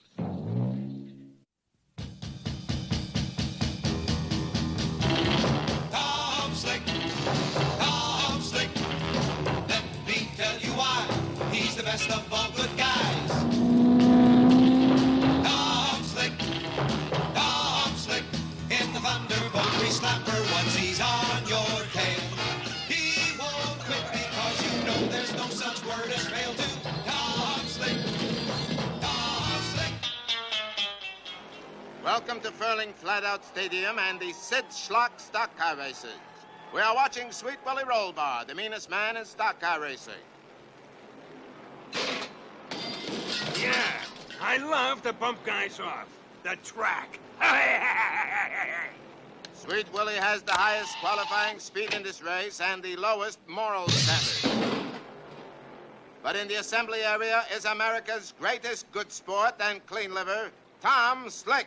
Yay! Tom, what have you done with the Thunderbolt Grease Slapper? Chrome trim seat cushions, 2 spare tires on the back. I've converted her to a racing stock car, Marigold. Thank goodness that's it. I thought you'd sold out to Detroit. There's no such word as sold out in racing, Gertie Growler. No, then what's that sign say? Sold out. Oh, Gertie, they've got to get up early to catch you. I don't know. It's been so long since anybody tried. And here is a quick word from smiling Sid Schlock, sponsor of today's race. Thank you, friend. Sid Schlock of Sid Schlock Auto Sales. Have 1,000 cars, 7 locations, and the no down payment, full power radio heater, white sidewalls. Turn up the Blue Book up every night, 8 days a week, only $4.98. How about that? Come in and see us, no obligation, low down or no down. 88 months to pay, fully equipped. Ask for Sid. I thank you. And now back to our movie. Thank you for that inspiring message, Sid. Following the pace car are some of the biggest names in stock car racing. Luther Jean Sodbuster in the Dino Ford Jugger, Old Smoky. I'm touching Old Smoky. I've tried something new. I filled up my gas tank with Old Mountain Dew. Here is the merry mortician, Moss Oleum, in the Quick Haul Coffin Grinder, the only car in the race with no reverse gear. How come that, Moss? Because in this kind of a car, you only make a one-way trip. And here is the famous Tom Slick in the converted Thunderbolt Grease Slapper. Yay! Do you have a word for us, Tom Slick? Yes, the word is artichoke. Thank you, Tom. And here comes Sweet Willie Rollbar in the Chrome Fang Panther Prong. I got a word for you, too. You know, I see the pace cars nearing the starting line. It might be a start. Sweet Willie's preparing to go by the pace car. Sweet Willie don't go by. He goes through. And the race is on. Willie's in the lead, but here comes Tom Slick. I'm sure you didn't mean it, Sweet Willie, but you bumped my car. Oh, I'm so sorry. I accept your apology, but that rankles a bit. Uh-oh, Tom's car is in trouble. It's spinning off the track into the infield. Confound that careless fellow. I'll need protection against his erratic driving. Here, Tom, put these rubber bumpers on the side of your car. Good idea. Where did you get them, Marigold? I borrowed them from that baby buggy over there. Rubber baby buggy bumpers? Uh-oh, it looks like a bad time coming up for your announcer, folks. Tom Slick is installing rubber baby bubber bug. See, I told you. Meanwhile, on the track, far ahead of Tom, Moss Oleum is trying to pass Sweet Willie Rollbar. Nobody passes Sweet Willie. That settles it. I'm retiring from racing. Are you serious? Dead serious. That seems to leave it up to Luther Jean Sodbuster. I'm driving Old Smoky. My foot's to the floor. Sweet Willie's in first place, but I'm at the door. This ought to fix that off-key hillbilly. Slide, the dirt track detergent. Uh-oh, Sweet Willie is sprinkling soap flakes all over the track. Luther is lathering. He's starting to slide, and there he goes. That Sweet Willie roll bar is certainly mean. His dirt track detergent just washed me up clean. Sweet Willie is alone on the track with only 2 laps to go. But look, back into the race, his Thunderbolt grease slapper equipped with rubby bubber. It's Tom Slick. Yay! Well, goodbye, Tom Slick. But I'm not going anywhere. That's what you think. Gertie, the rubber baby buggy bumpers did the trick. Tom's ahead. Hey! Nobody passes Sweet Willie Roll Bar. But I just did. Nobody passes me more than once. Now Tom is gaining a full lap on Willie. But I still got a trick up my sleeve. It's my trusty injector razor. I'll cut his tires to ribbons. Sweet Willie's desperate move has worked. The grease slapper has a flat tire. Tom is falling behind. But what's this? Gertie Growler is on the track with a shotgun. Don't shoot, Gertie. He tried his best. Don't be a featherhead. I'm shooting at his spare tires. Wow! The air escaping from Tom's spare tires is acting like a jet stream. The Thunderbolt grease slapper is moving up. Tom Slick wins. Yay! Sweet Willie is second and last. Like I say, Sweet Willie don't go by. He goes through. And there is the winner, the Thunderbolt grease slapper with optional rubber big baby bonkers. Baby, rubby bubber bump, bakey bumpers. Raby bumper, rubber. But, Tom, how did you beat Sweet Willie with a flat tire? I didn't beat him with a flat tire, Marigold. I beat him with American know-how. He's right, hon. I'm beating him with a flat tire.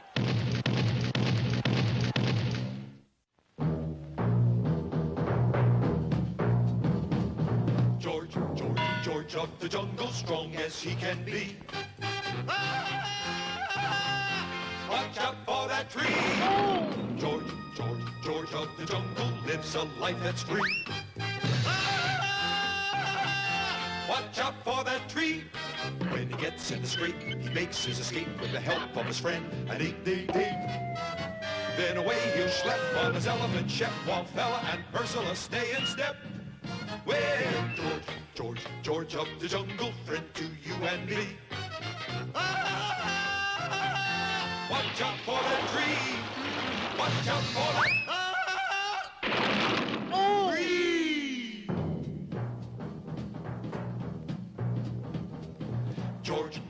George of the jungle, friend to you and me.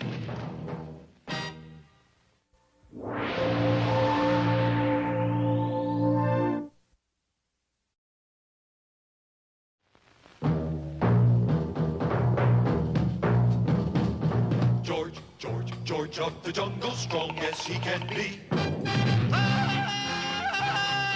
Watch out for that tree. George of the jungle lives a life that's free. Watch out for that tree. When he gets in the scrape, he makes his escape with the help of his friend, an 8-day date. Then away he'll schlep on his elephant, Shep, Wallfella, and Ursula stay in step. Well, George of the jungle, friend to you and me. Watch out for that tree. Watch out for that tree.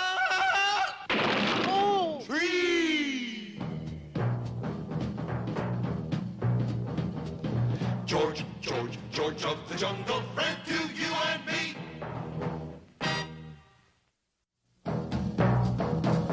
George of the jungle, strong as he can be. Watch out for that tree.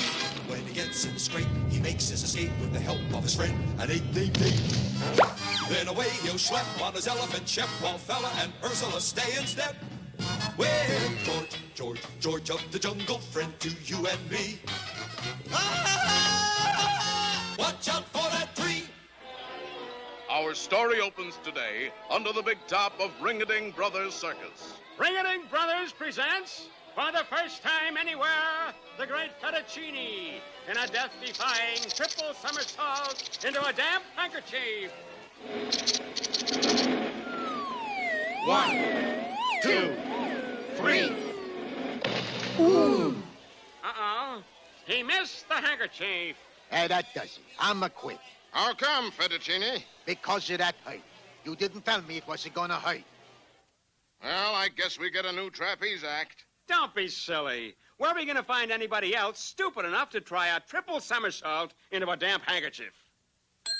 Of course, George of the Jungle. And so it was that those two arch criminals, Tiger and Weevil, soon had a new nefarious scheme to carry out. Neat, eh, Tiger? For shipping George of the Jungle to the new 90s stage, we gets 10,000 clams. I'd still rather be paid in real money. Our money can be trace changed. So can 10,000 clams, especially at low tide. Meanwhile, unaware of the impending danger, the jungle monarch surveyed his tropical umpire. That tropical empire. Whatever. Suddenly, his keen ears picked up the sound of a lady in distress. Lady in distress. George, go. Little did George know it was all a dastardly trick. Help! Murder! Police! This has been a recorded message. Okay, listen. That's George now. How can ye tell? Call it a lucky guess. Is the trap ready? Ha ha! Ready, she be, Tiger. All right. Now. You left the back open. When will you learn to keep your trap shut? We're safe, Weevil. He's out cold. What? That? I say we're safe. You're out. Now that tropical umpire. Within minutes, the ape-man was loaded onto a bamboo pole and on his way to the coast. Not fair to take George out of jungle. Jungle is George's element. And speaking of elements, there he was, trusting faithful Shep. That's elephant, not element. Well, it's too late now.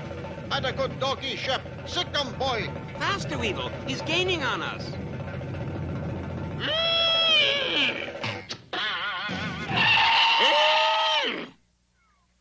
No! So once again, we see that dog is man's best friend. If he weighs 3,000 pounds, he'd better be. But undaunted, the wily duo were still determined to capture the noble jungle lord. You bet your goony bird we are. Be this here pit deep enough now, Tiger? Yes. Let's cover it up, and I'll put the record on. Once again, lured by the false distress cry, George dashed toward the concealed pit.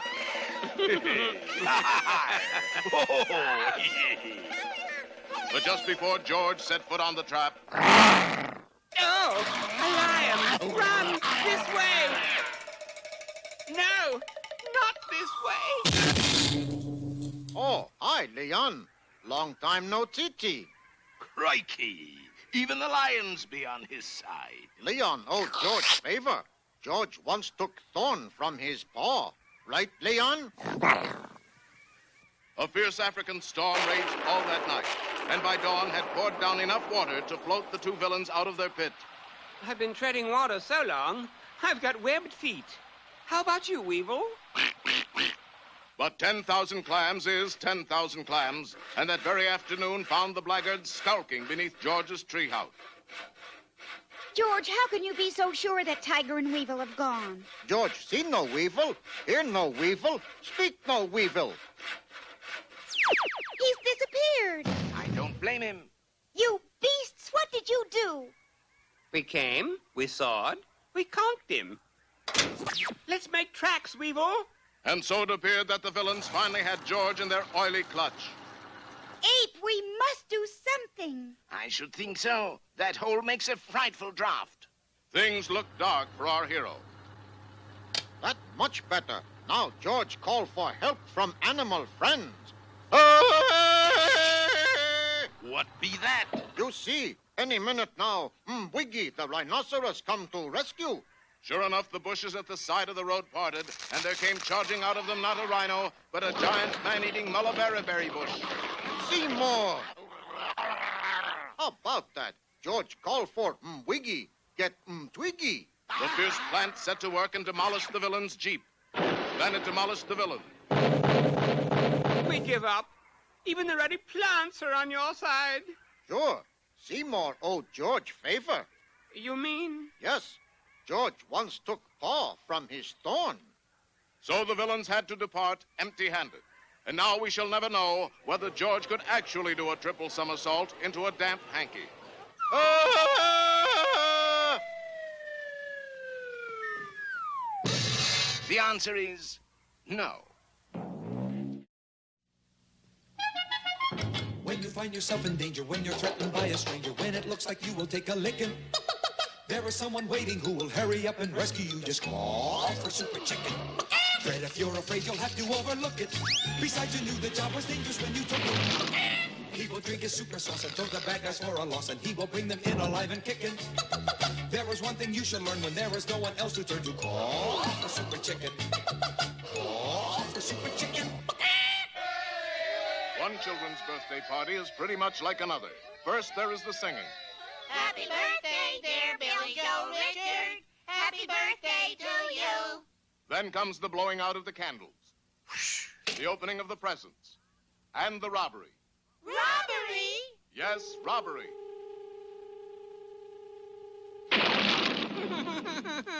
My teddy bear is gone. So is my TV set. Call the police. It was too late. Once outside, the teddy bear climbed into a giant toy helicopter with a mysterious pilot at the controls, and they disappeared into the sky. 2 hours later, the birthday bandit struck again. Look, Mommy, a talkie Tilly doll. Pull a string and see what she says. Where do you keep the silverware? In the cupboard. Thank you. Stay where you are. This is a stick-up. And with that, the talkie Tilly doll went to the cupboard, put the silverware into a bag, and left through the open window. The birthday bandit struck again and again. A clown doll stole a sofa. A toy monkey swiped a pearl necklace. And a rubber ducky made off with a grandfather's clock. Each time, the toys escaped in the mysterious wind-up helicopter. The police were powerless to stop them. How come you guys are powerless to stop them? If you think I'm going to arrest a rubber ducky, you're out of your mind. But there was a certain chicken who wasn't powerless, for Henry Cabot Henhouse III, otherwise known as Super Chicken, was hard at work on the case. Happy birthday, dear Fred. Happy birthday to you. But, Mr. Henhouse, it's not my birthday. I know that, Fred. This is a trick. Who are we fooling besides me? The birthday bandit.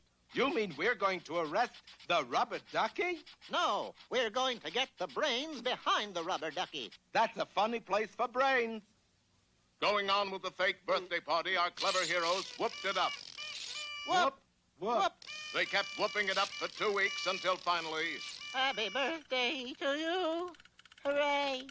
I don't think it's going to work, Mr. Henhouse. Why not? The cake's gone, I've had 600 glasses of punch, and my paper hat's got a hole in it. But then suddenly... I'll get it. Hey, look, a big package. Opening the package, Henry discovered a 6-foot terry cloth chicken hawk. But the terry cloth chicken hawk also discovered Henry and grabbed him in a vice-like grip. Does this look like a job for Super Chicken? I thought you'd never ask, Fred. You get the super sauce, the hawk and I will go change into my super suit. Now, that's what I call real... The super sauce went to work immediately and transformed the simple bird into a complex Super Chicken. Take cover in the kitchen, Fred. I'm going to blast him with my terry cloth hawk missile. Pointing his mighty wing at the hawk, Super Chicken fired.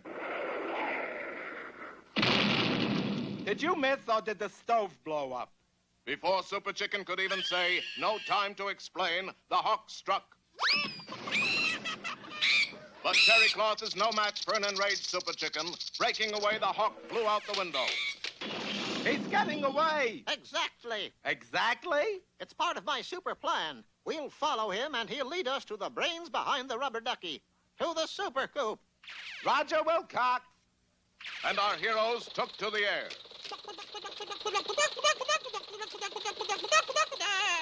Now our scene changes to the huge toy factory of Salvador Ragdolly, a power-mad toy maker. Building toys to rob birthday parties will make me the richest crooked toy maker in the world. Of course, there's very little competition. But just then there was a cry in the sky. That must be the terrycloth hawk with the henhouse fortune. Super Chicken! Where? You're Super Chicken! Right, and don't you forget it. Why not? You did. Salvador Ragdolly, you're under arrest. You are the brains behind the rubber ducky. You'll never get me, Super Chicken!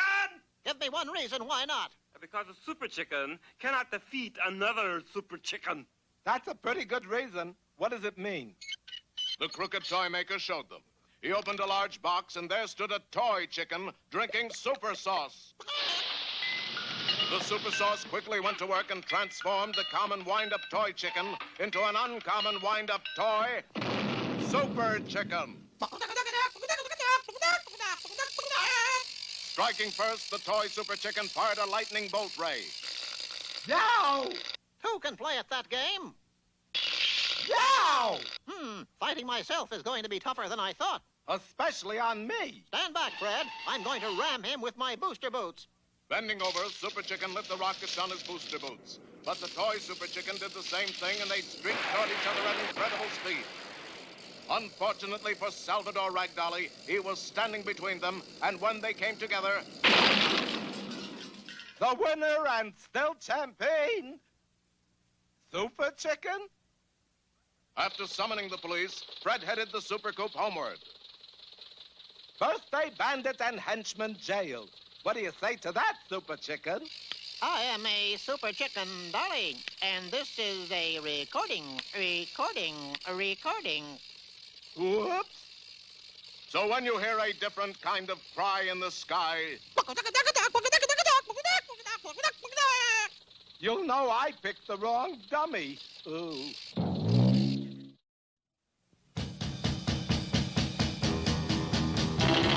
Tom Slick, let me tell you why he's the best of all good guys. Tom Slick, in the Thunderbolt Slapper, once he's on your tail, he won't quit because you know there's no such word as fail to Tom Slick. Welcome to the scorching sand dunes of Hotfoot Desert in northern Africa. This is the scene of the annual Dune Buggy Race, sponsored by international sportsman Sanford Nitty, inventor of Nitty Grits, the breakfast food spurned by millions. Favorite in today's race is, of course, all-around champion and snappy dresser, Tom Slick. Yay! Yes, Marigold, I've converted the Thunderbolt Grease Slapper to a sand dune buggy. Oversized tires, lowered gear ratio, and the darlingest little fringe on top. I see you've added 2 feet to her, too, Tom. I have? Yes, they're sticking out from underneath. Who's there? It is only I, Effendi, your humble servant. How you been, booby? How you been, booby? Ain't you the sneaky sheik from Leaky Creek? You've heard of me. I heard you were a 2-timing, low-down, cheating scoundrel. Isn't it remarkable how good news gets around? What were you doing under my car? I was merely taking a short nap out of the glare of the sun. Hurts my eyes, something fierce. Oh, well, that's all right then. You may go. Did you notice, Tom? His hands were all oily. So was his manner, Marigold. Now stand back, girls. It's post time. Good luck, Tom. Thanks, Marigold. You're a pal, good and true. Is that all, Tom? No, you're also a public-spirited citizen. Oh, Tom. Cut the mushy talk, kids. The racers are approaching the starting line. And there they go. At the first dune, it's the sneaky sheik confronting the squat wheel camel choker. And Tom Slick is a poor last. Oh.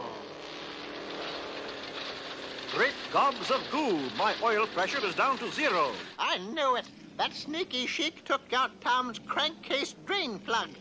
Quick, Gertie, let's take this oil drum. And beat it? You had to say it, didn't you?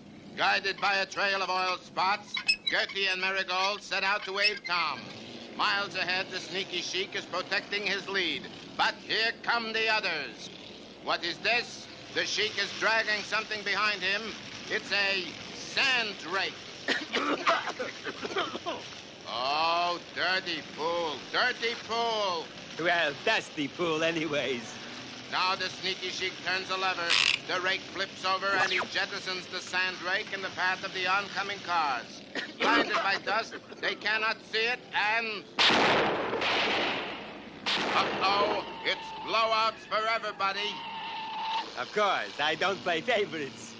But what of Tom Slick? I've replaced the drain plug. Fill her up with oil, Gertie. Now, Tom, on to victory, on to glory. I'm supposed to go to Benghazi. Tom Slick is back in the race, folks. Yay! But he has a long way to go. Especially since he should be running out of gas right about now. The sneaky sheik is right, folks. It looks bad. But what's this? Just ahead of Tom, an Oasis. That's Oasis. Whatever. Last chance garage and service station. Fill her up, sir. Going to be kind of hard to do, Sonny. How's that? Somebody punched a hole in your gas tank as big as $50. Confound that sneaky sheik. I've got to plug it up. You got $50? No, but I've got 2 quarters. They'll have to do. His tank repaired and refilled, Tom zooms out of the last chance garage. But what is happening? That garage, it's disappearing. Of course it is, Sonny. This here garage ain't real. It's just a trick played by the desert sun. You mean? Yep, it's a mirage garage. Tom is gaining, Gertie. Go, go, go, Tom boy. Tom Slick, what are you doing here? My job, sneaky sheik. Proving that cheaters can't win. Yay! In that case, I'm forced to use my instant quicksand pills. Quicksand pills? Yes, quicksand pills. Uh-oh, the sheik is sprinkling quicksand pills on the desert floor ahead of Tom. The sand is softening up. The grease slapper is slowing down. She's slowing down. Now she's going down. I hate to say it, but that sneaky sheik is not a good sport. And as Tom sinks slowly in the west, the sheik heads for the finish line. But wait, over the horizon comes a rescue helicopter. Yay! Steady, hon. Ooh. Hang on to the steering wheel, Tom boy. Pick her up, Marigold. Oh. Oh.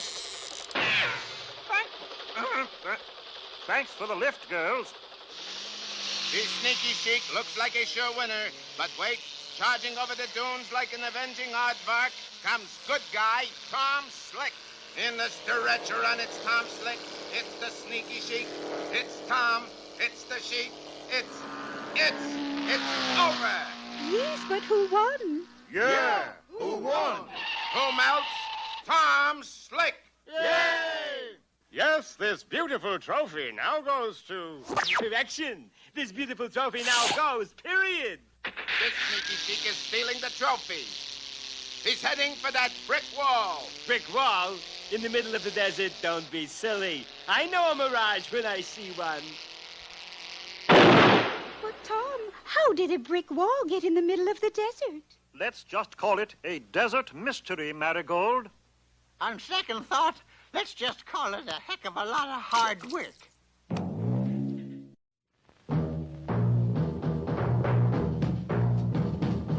George of the jungle, strong as he can be. Watch out for that tree.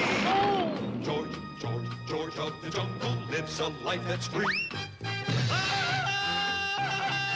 Watch out for that tree. When he gets in the scrape, he makes his escape with the help of his friend, an 8-day day. Then away he'll schlep on his elephant, Shep, Wallfella, and Ursula stay in step. Well, George of the jungle, friend to you and me. Watch out for that tree. Watch out for that tree.